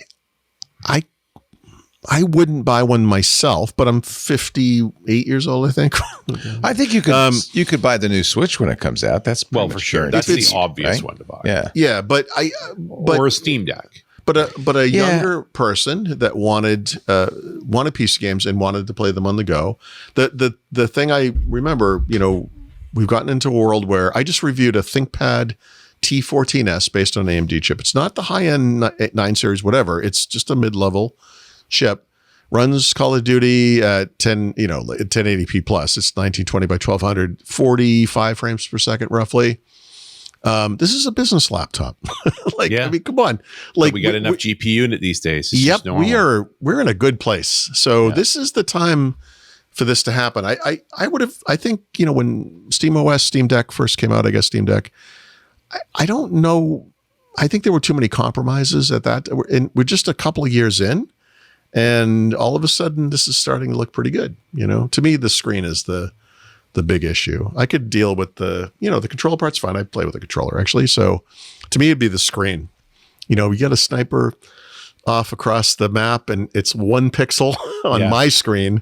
Yeah. I don't know what it would be. It would be a I'm subpixel. on a 53-inch 4K. Yeah. Yeah. Like it's 1-to-1 size ratio. Like it's like real life size. Like that would make sense. That's awesome. Well, that's why we always called them the PC Master Race in the first place. Right? Yes. So anyway, there's a lot of stuff happening at CS around this stuff. And Phil Spencer, as he's been doing for the past year, instead of releasing Activision titles to Game Pass, you bastard, has been talking a lot about these things that may or may not happen. And that's kind of interesting to me because he runs Xbox and he shouldn't be talking like this, but there's got to be a reason. And I think, like I said, I think they're kind of in a little bit of a holding pattern with regards to ARM hardware making sense. I really think that's what they want to do. I think that's what they're holding out for is let the Windows on ARM get stable and then make a handheld out of it. Yep. And I think these things all kind of align at a good time. And hopefully in the coming year, we'll see. It is January, so we got our first Game Pass games. There is an Activision Blizzard title in here. It's the only one I know. Oh. Yeah, well, it's Diablo. Wow. Like the original Diablo. Oh, Diablo 1. Yeah, it's not. God. Well, I think the new one is already 97. Yep. So, I mean, if you were upset, I mean, I wasn't, but if you were upset about Activision games not appearing on Game Pass, I mean, there you go. I think this will solve the problem. Wow. So you really a 30 game. I don't know, man. Well, there are people who love it. And you said that Diablo 4 is available now. So already, yeah. I mean, there are people that love 8-track tapes too. I mean, is that on Game Pass? I don't know. Yeah. It probably is if Activision doesn't make it. I don't know. I don't know what's happening here. So, but reasonably, the rest of the Diablos will come. Then you started. I think that's the expectation now. Yeah. So it's only taken a year.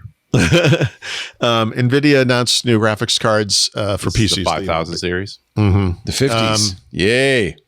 So, what used to cost $2,000 now costs $500. But don't worry, they have a new $2,000 card too. So, if for some reason it's important to you to go from like 100 frames per second to 230 frames per second on your 60 hertz display, they got you. Who needs these? I don't know. I don't know. I still have like I don't know what 3070 or something. It's 30 or maybe a 20 series in my gaming machine. It's fine. It's fine. Yeah. But I'm not. Yeah. Right. I'm not playing. What it used to be Crisis. What is the tough game now? I don't know. Oh God, yeah. What is the tough game now? Is there even a game that could take advantage of honestly, just 4K textures, right? Like 4K, like actual 4K. Yeah. Forget 8K, like actual 4K. There is nothing that's that. Yeah. What is Crisis 2025? That's a good question. Yeah. Yeah. It's more about what games you actually run in 4K HDR. Like, will they run? I think. This is one of those Nintendo might have gotten something right moments where obviously they were kind of mocked for like, oh, the 1080p, that's cute. And then they won the generation and now people are starting to look at gaming PCs. And of course, I'm sure Steam Deck probably runs at 720p a lot of the time or whatever. So, and we also get into that uncanny valley thing with the graphics are so realistic, they're not realistic and they look weird. You get even in Call of Duty, like this, one of the animations where the guy's walking around with the gun before you start playing the game. If you leave it on, as he moves around, like one of his eyes kind of disappears for a second on some computers. And like it's like weird. Yeah, I double checked this on the Gamer, and I agree with this completely. Cyberpunk 2077. Oh yeah, Out-of-Sync is saying that. Benito says it. Yeah. So what's the resolution you could run this thing at? Like maxed out Cyberpunk. Yeah, 4080 at 2160p, 60 frames a second. Yeah. Okay. And you'll boil water in that room, right? But that's pressing the limits to true 4K. It's all in, and that's spec'd on a RTX 4080. So these 50 series should be able to eat that up. Okay. Yeah, I don't know if you played Cyberpunk. It is astonishing. Like, quite a is it? You like it? And it's a double whammy of an open world game and all the Cyberpunk, which is fun. But actually, the storyline is excellent and moving, and it's acted by Keanu Reeves. So what are you going to do? That's cool. Yeah, yeah. Yeah, I have a 3080 in my Alienware. It's So legit. I'm Man. a little That's behind. That's a great machine. Yeah. Your graphics card starts with a 3, Leo. Come on, man. You're so old. What is that, like the first GLX card that they made for the Play original Civ Quake? on it. What do you Come know? on, man. Right, yeah. Yeah, I play. Yes, I play The Sims on it. It's good on the Sims works great on it. You better believe it. 2000. And then these other, I almost don't even want to talk about this. So Xbox is coming to LG, select LG smart TVs this year. What does that mean? The Xbox app is going to be available there. So if you have an Xbox console and you want to stream your own games, there's 50 now that will, or soon that will work. You can do that. But if you pay for an Xbox Game Pass Ultimate subscription, you'll be able to access that library from the LG, whatever the LG gaming hub is So called. LG is running the old WebOS, right? The Palm. Yeah.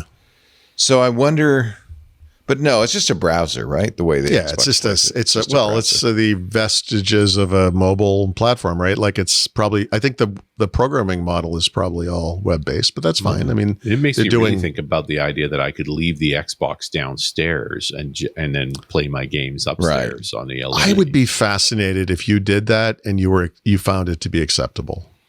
Yeah, You know, I just then find that's that a this question of game how good is streaming my stuff is network, like, right? like I don't know, but maybe I don't know. Yeah. And then the less said about Xbox rewards, the better. But there were rumors that this stuff and Microsoft has this set of rewards programs. Use Bing, use Edge. And you had points you can get stuff. And there were people who like anything in life who use these things religiously and get Apple Card gift certificates or whatever it is from all this usage. But this has already happened now. Yeah. So as of yesterday, they've kind of revamped this program. And what people are discovering is that if you are really into this is not as good as it used to be. No, that's the only way those points programs ever go. Yeah, they don't ever get better. Yeah.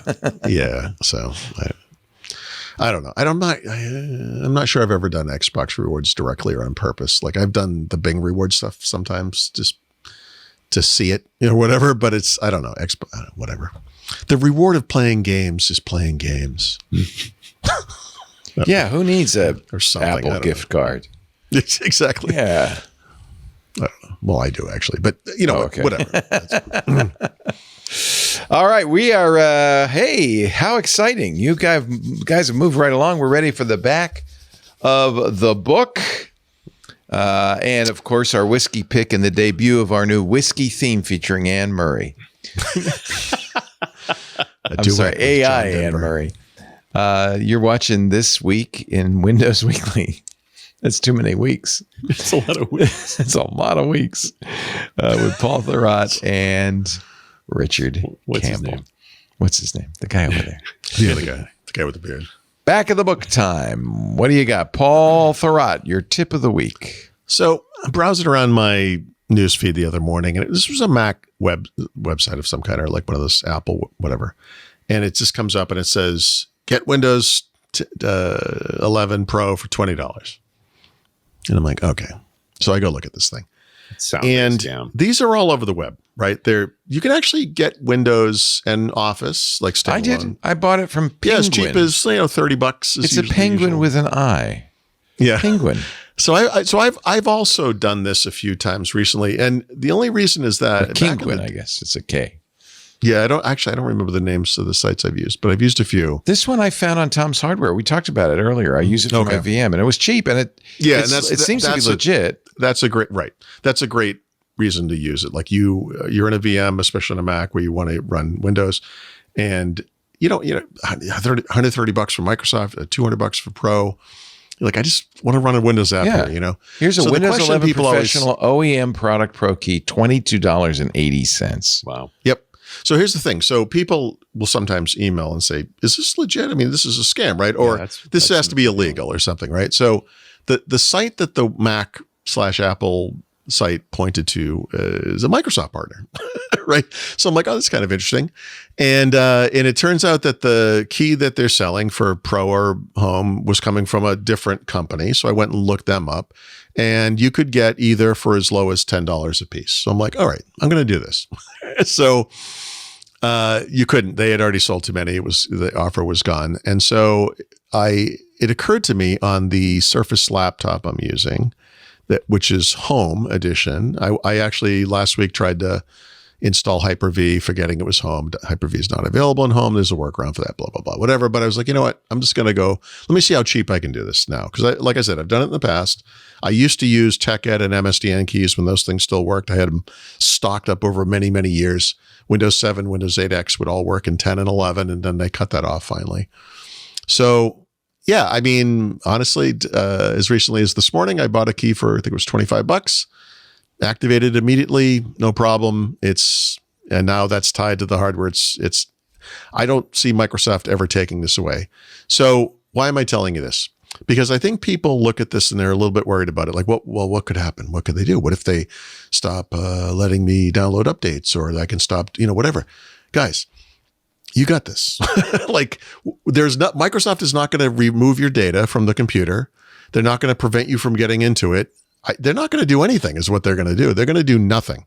Mm-hmm. And by the way, if you know about it, and if I've been doing it for the past year, and if the Mac website's writing about it, and Leo promoted it earlier when he did it on his Mac, Microsoft knows about it too.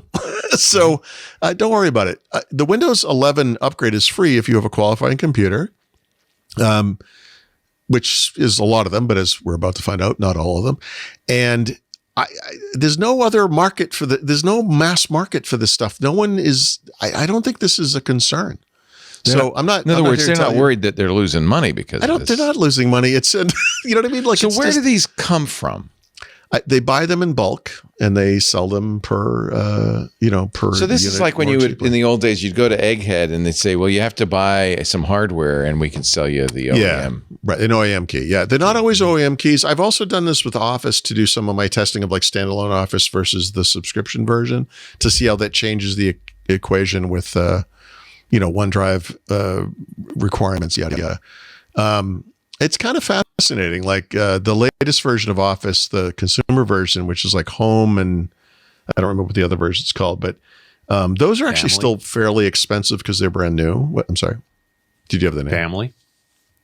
No, the non-subscription versions, like the like Office 2024 Home is the base version without Outlook, and then there's one with Outlook that's something else, standard or whatever the name is. Like you can get the like the PC Plus 2024 that installs on 3 computers, blah blah whatever. I guess what I'm trying to say is, like, I don't think there's a risk here at all. And if there is like if you spend $20 or $30 and you buy one of these things, and worst case scenario, Microsoft's like, you're not doing this anymore, we're turning this off. Who cares? What were you doing before? You're fine. Like, everything's fine. Like, don't worry about it. You'll be okay. Yeah, it's all good. The black choppers aren't coming. Nope. No one cares. No, cares. cares. That's my thing. I'm not saying it's literally illegal, but I kind of am, because Microsoft would put a stop to this. Yeah, Microsoft easily. Ultimately, Microsoft's goal is to have everybody on Win 11 so they have less exploitable Win 10. This is how they compete with Linux. This is them keeping Linux off the desktop. I don't know. Yeah. For anyone who cares about this for some reason, I did finish my latest version of .NET Pad based on .NET 9 and the new WPF stuff before the end of the year. Is it faster? Are you happy with .NET 9? I, by the way, found another major bug, which is that if you have an expander control, which is what you would have in settings in a Notepad app like Microsoft does, and you expand an expander and you change the theme, it crashes the app. And that's Microsoft's bug. They've acknowledged it. Supposedly they fixed it internally, but I haven't seen the fix. Yeah, so you can crash this thing pretty damn easily if you want. Nice. But yeah, so I'm pretty happy with it. I've got a lot of stuff coming this year, so including tabs, right, which is the big one. So I'm going to keep working on that. And then as far as apps go, app pick, I might actually do another episode about this on Hands on Windows, because I did one a couple of months ago and I highlighted maybe 3 or 4 of the tools. I found myself using 2 tools a lot more than I ever did before. And both, I guess, are tied to kind of different ways that I'm starting to use computers. So the first one is called PowerToys Awake. If you've installed PowerToys, you've seen the little coffee cup icon down in the tray next to the normal PowerToys icon. What it lets you do is click that, and then you can choose some amount of time that the computer stays on and or the screen. You can decouple those. I'll do things where, for example, like maybe I'm playing a video game over here, but I'm doing a little bit of work between games over here. And what will happen is because these things are so efficient, the screen dims. So I'll just go in and say, stay on for an hour. Don't dim the screen. I actually use this a lot. It's really cool. It should be built into Windows, but it's a power. And maybe someday it will. I mean, that happens to some of these tools. Once it's all ARM, yeah. Yeah. The other big one is, and this is because there's a bug in 24H2 where the mouse cursor disappears in certain circumstances, especially when you're working in text. And it's what's it called? It's called Find My Mouse. You double tap the control key, and it does a little like focus circle, like overlay on the mouse cursor. And I use this every single day. Maybe I'm just like old and blind or something. Might be it. But like the biggest you've also game, got multiple screens. Yeah, right? and the game I play the most is where's my mouse? Yeah. Where's the mouse? And I'm like moving the thing around. I'm like I don't see it. So you do double tap and boop, there it is. And there you are. It's never where I thought it was. Yeah. Very useful. That's good. I like that one. Oh, and by the way, just to be sticking on the app, I noticed, I finally gave in and started using a new version of Outlook because of you. That's the sentence Paul hates. Because I of don't you. like that. Okay. As of this you week, said, and I think a couple of times on the show I've come and yelled at you about this, but this was the week where I noticed it wasn't annoying me anymore. Or I actually knew where the workflow that wasn't what I expected at all. Okay, good. But it's one of those things where all of a sudden I'm like, hey, I'm still using the new Outlook and I'm not angry. And you're not like, you don't want to poke your eyeballs out. I'm not raging. Right? That's good. Okay, I'm glad to hear that. Because honestly, I think, especially if you have a commercial account or you have a paid Microsoft 365 consumer account, it's actually pretty full featured. Like it's kind of nice. It's a nice looking. I'm getting used to where things are, and it's got a couple of smart things about it. Like, yeah. And I've just realized like I'm now used to that workflow, and it doesn't make me angry anymore. So we were just talking about who cares about wallpapers and stuff like that. So one of the things that's interesting about this app, and this was true of Mail and Calendar, well, mostly Mail in Windows 10 and before this app, was unique among inbox Windows apps. You can configure it to have a background image, right? And the new Outlook, the way they draw the UI is you have these kind of columns, and if there's no email selected like he had there, you can see the image really well. Yeah. But the image comes through. If you look between in the little gutters between things, you can actually see the image in there. Oh yeah, there it is. Yeah, it's kind of neat. Like it's subtle on the screen, but like on the top of those two columns where it says favorites, whatever, you can see it. It's in there too. Like it's back. Like those things are floating in space, sort of. Yeah. It's kind of nice. Oh yeah, it's subtle. Yeah, I like it. Pretty. I think so. Yeah, I'm not going to use it, but no, who would? I mean, come on, it's crazy. 2025. Wake up. But yeah. Well, I'm glad to hear that. He's used to it. I'm glad to hear that you're not going to beat me over the head with something when I see you in a couple of weeks or whatever. I used to get that all the time because of the radio show. People would call and say, "Hey, I talked to you a couple months ago and you said to do this," and I go, "You're like, here we go." you're like, brace for it. Yep, this isn't going to end well. I'm amazed that Power Toys is still around. That is just it's expanding. There's more toys. That's a stupid word, but there's more utilities. I wish they were separate, frankly. Yeah. I'd like to, which is what people say about Office too. It's like, I just want to install this, this, and this. You can't install them individually. You have to No, it's a big giant thing, but it doesn't seem to be super resource intensive. Like it's good. No, they're all TSRs, really. Yeah. There you go. Right. They just sit in the sys tray, do the thing. Yeah. Ladies and gentlemen, this would be an excellent time to consider subscribing to the wonderful Run as Radio podcast with your host, Richard Campbell. What's staring episode 1000 in the face this year? Are you? Wow. Yeah. Wow. But this week's show was with Bailey Bursick, who is one of the senior product managers on the security and identity team. So this is the Entra folks, and I've been bringing them in every so often because Entra's done a lot in the past year and a half, 2 years that's starting to really have some fruition. And so what was fun to talk about with Bailey was looking at what we call least privilege, or just trying to, mostly for administrators, Give them fewer privileges. Don't have them run around with super user accounts anymore. Because they're the vector of threat now. It's the black hats target sysadmins because they have all the privileges, right? And if they're running in a super user account, and so there's been a real push on just enough administration that you only elevate those privileges when you need them, that kind of thing. But it's been really clunky to do. But it isn't anymore. Entra has given us a bunch of new policy features, so you can do things like assign your domain account a super user privilege, like the backup manager privilege, for an hour. And for that hour, everything you do is logged. So it's kind of a big deal. We have a good record that you were using a privileged service. But also at the end of the hour, you don't have to log out and log back in or anything. It just goes away.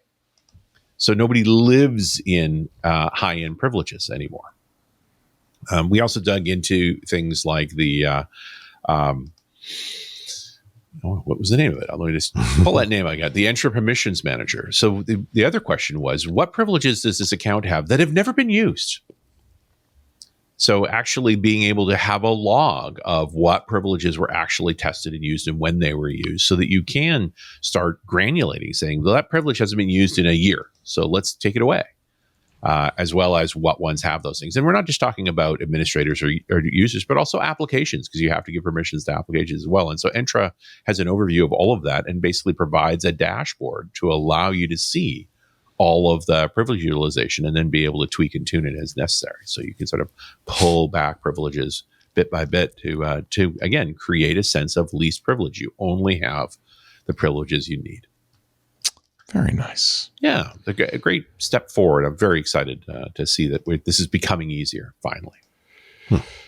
Okie dokie, I am ready to play the AI-generated theme for the whiskey segment. The theme is called Something from the Closet. Which is like a horror movie. Only because it's so good. This is from Suno, S-U-N-O. Pour a drum of that old whiskey long on the shelf. Years gone by, it's all the change in myself. Dusty bottle, hidden well, out of sight.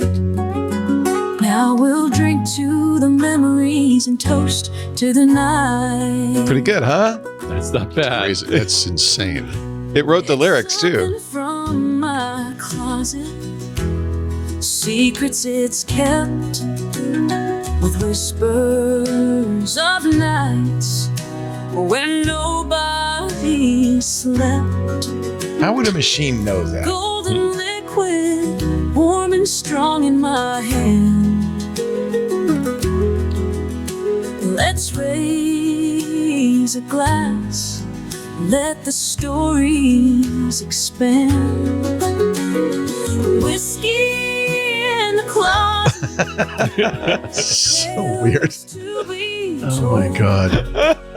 Spirits of the past in the glass we hold.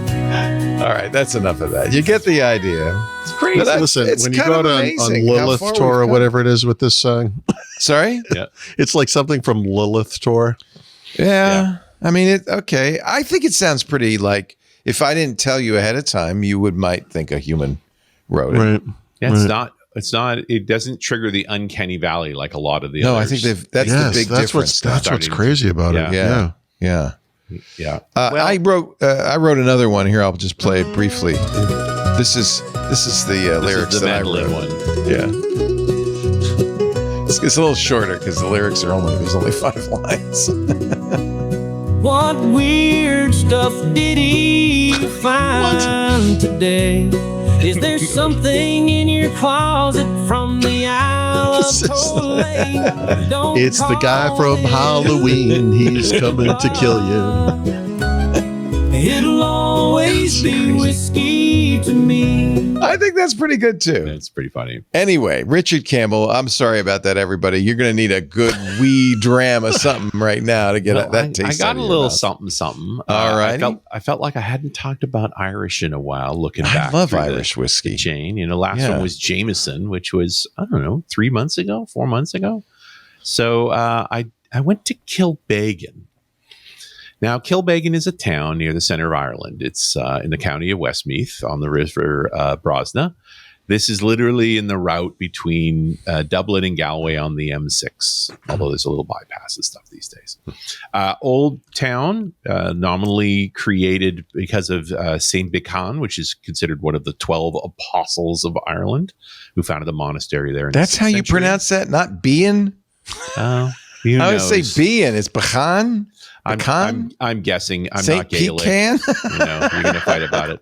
Okay, no, I don't think you're guessing. I think it sounds right. Yeah, and the name Kilbeggan actually comes from the Kilbeggan, which is like the Church of Saint Becan. Ah, all right. Which, of course, as churches do, burned down, was lost to time, that sort of thing. There was another monastery built in the same site like 600 years later in the 1100s. Like, I love the time span on this.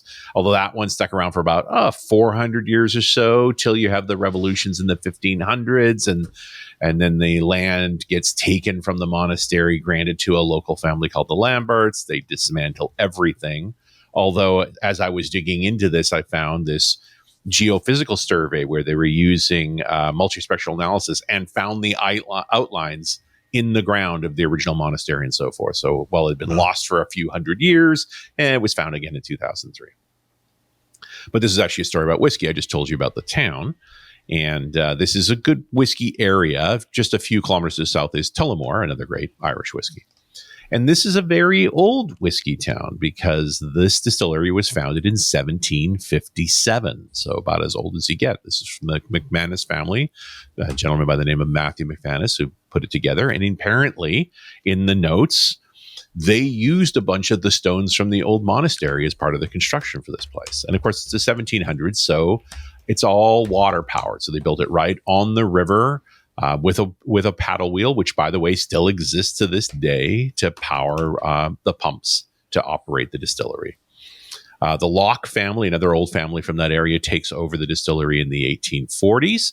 In fact, to this day, if you go to the Kilbeggan distillery, you will see the name Locke Distillery on the chimneys. So that name, even though it's generally known as Kilbeggan because it's in Kilbeggan, it was the Locke family that ran it for many, many years.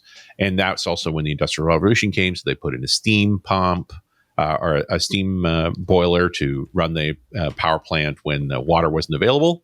The Locke family, very respected in the area. And one of the reasons was that John Locke, who in the 1800s was running the distillery, took good care of his people. He built cottages on the site for some of the workers. He would buy coal in massive bulk because he needed it for his boilers. But he also, as part of your compensation package, you're a worker at the Locke distillery, is he provided your coal for you for your home.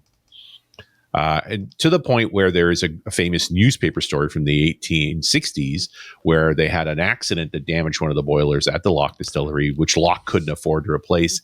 And the town raised the money to replace the boiler.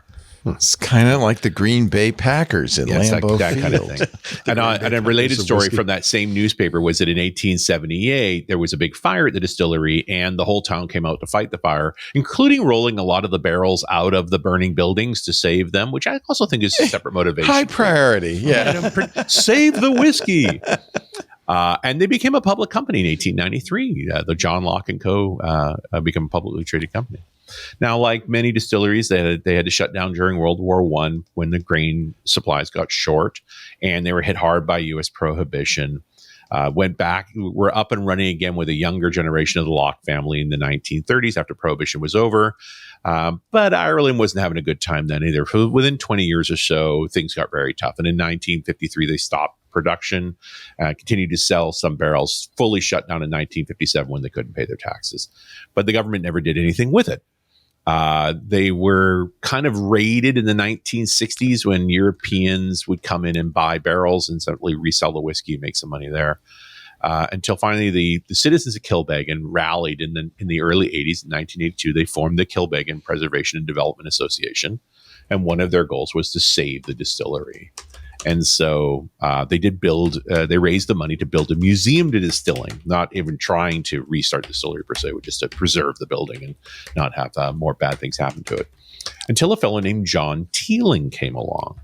So Teeling was an entrepreneur in Ireland in the 1980s. He bought up an old potato alcohol distillery in Louth, which is north of Dublin, and created the Cooley distillery. He started making some good whiskey using column stills.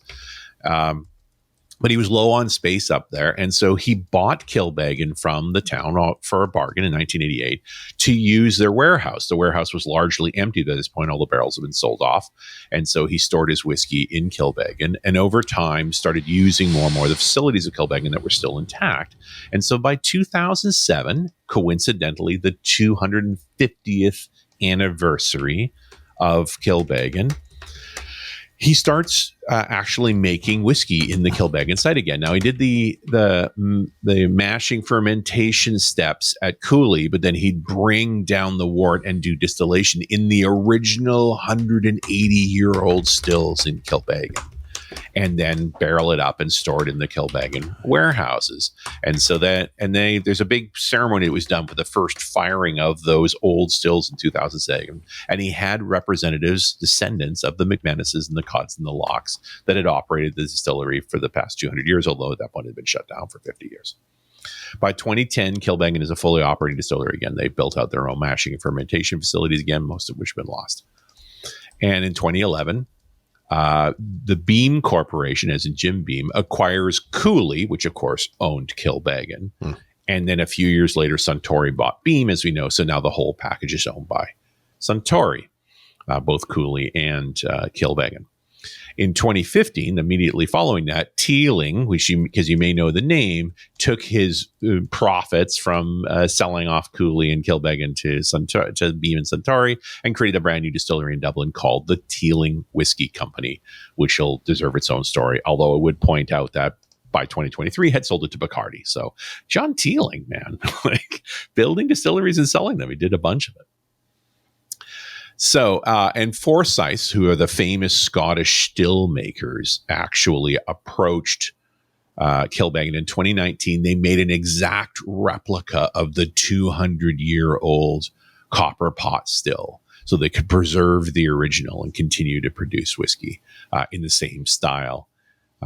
Which Kilbeggan has a very interesting approach to it. So now the contemporary version of Kilbeggan today uses an oak mash tun, so all wood, also wooden washbacks as well.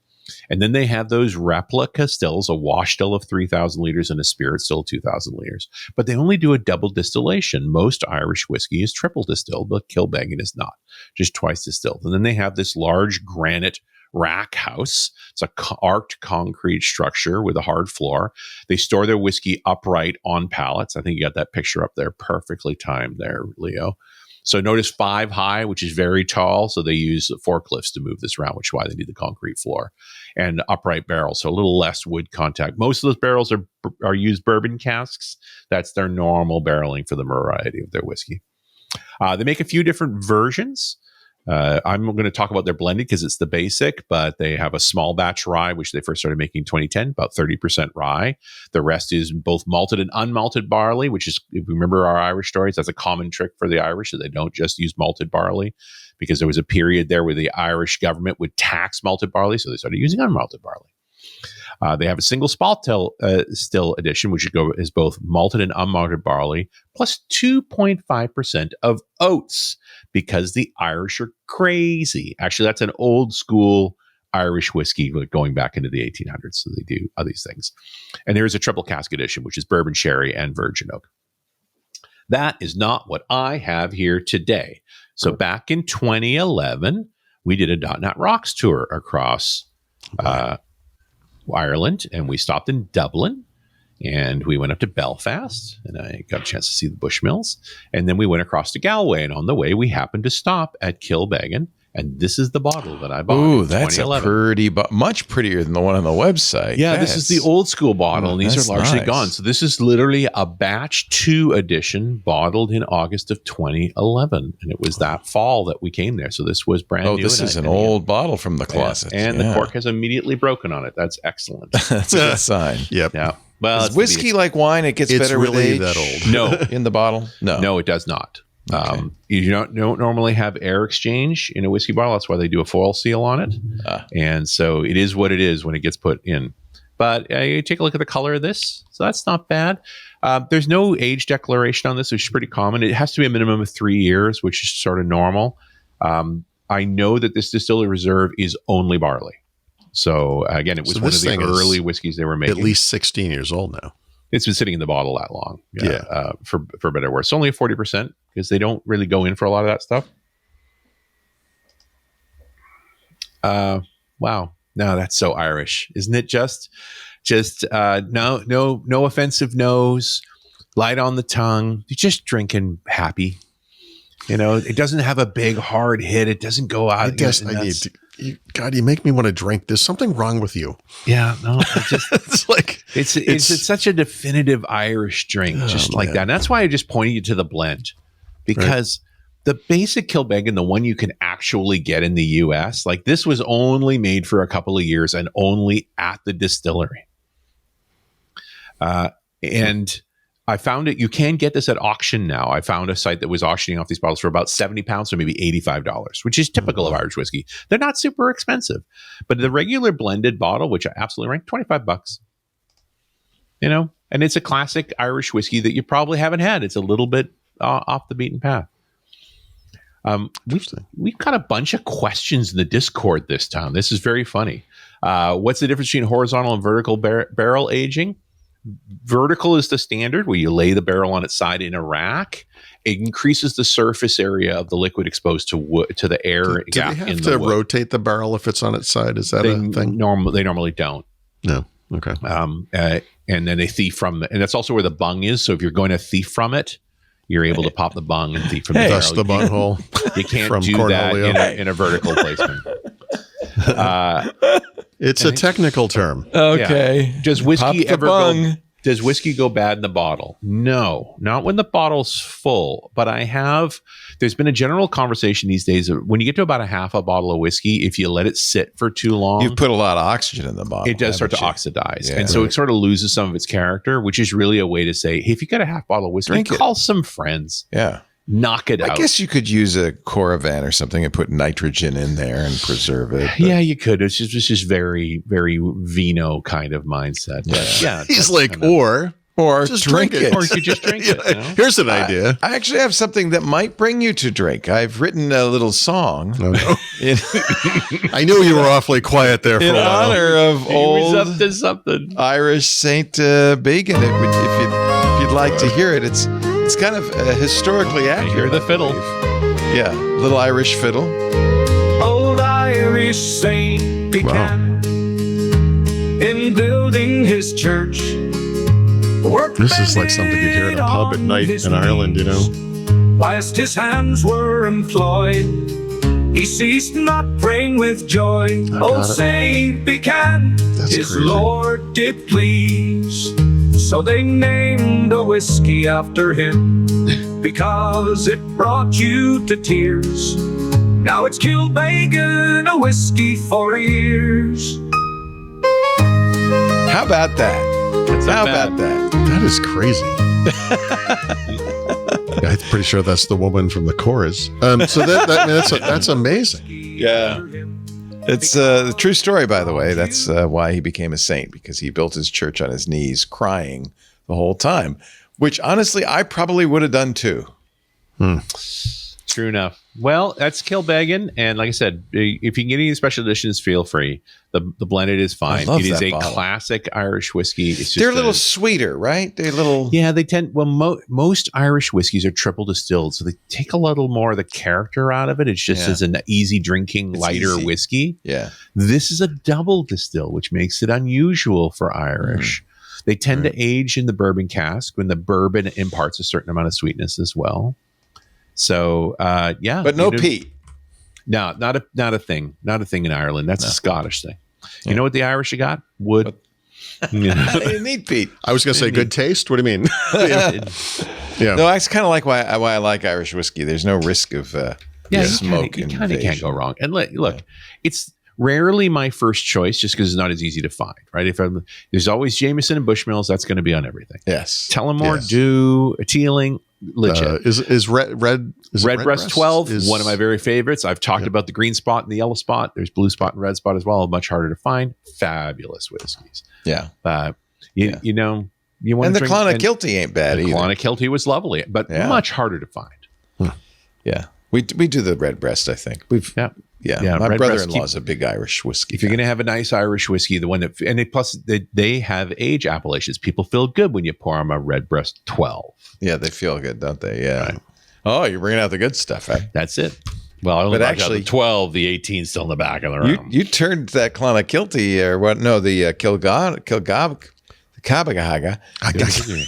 Yep. By saving it in your closet for 13, 14 years, you made that an old whiskey. Saved it. Forgot that it was at the back of the room. Yeah, and it's like, when I was looking at what whiskey to talk about, I'm like, Kilbeggan, that rings a bell. Didn't I have one of those? And I go digging around. Are you going to do any more .net Rock tours? That would be fun. Oh, boy. Last one was 2013. It's a lot of work. So they're a lot of work. 5 shows a week, and I'm, latter half of 50s these days. That's hard on the body. Yeah, I know. We used to do a lot of stuff like that. In fact, we did, Paul knows this, twice we did 24-hour New Year's marathons. Yep. Right. And it was great. Patrick Delahanty, who has a nice Irish name, I think, in the Discord, in the Club Twit on New Year's Eve, played each of the shows, each of the hours. So we actually redid it in our club for New Year's Eve 2024, 25. We did a long weekend .net Rocks where I think we streamed 16 hours a day, 3 days in a row. And you just like a marathon or a telethon, drunk, right? Yeah. It was fun. Lisa said it was fun for you. It wasn't fun for anybody else. I said, okay, well, then I guess we won't do those anymore. Well, and we had different guests for each of the hours. So in theory, we were making a whole bunch of shows, and in the end, we had to throw a bunch of them away. Yeah, because they were they got stale. They got way too old. Yeah. Ladies and gentlemen, this is not stale. This is made fresh like bread every Tuesday, or Wednesday, I should say, 11 a.m. Pacific, 2 p.m. Eastern, 1900 UTC. You can watch us do Windows Weekly, as with many of our shows, live on 8 different streams. Club Twit members get to watch in the Club Twit Discord, but there's also YouTube, Twitch, TikTok, at least for another couple of weeks. I don't know what's going to happen on January 19th. There's also Kick, X.com, LinkedIn, and Facebook. So 8 I'm pretty sure ways half of those you just made up. I don't even. You're just saying random words now. There are people watching in the somebody. We're making a Vine. There's chats in all of them, so we get chats from Facebook and so forth. It's pretty cool. It's pretty cool. So anyway, that's how you can consume the show live. Honestly, you'd be nuts to do that, although we do love having that live audience. Mm-hmm. You can also download it and watch after the fact, because it is a podcast after all. First place to go, the website, twit.tv/WW for Windows Weekly. There's a link there to the show notes. There's also a link there to the YouTube version of the show, the video.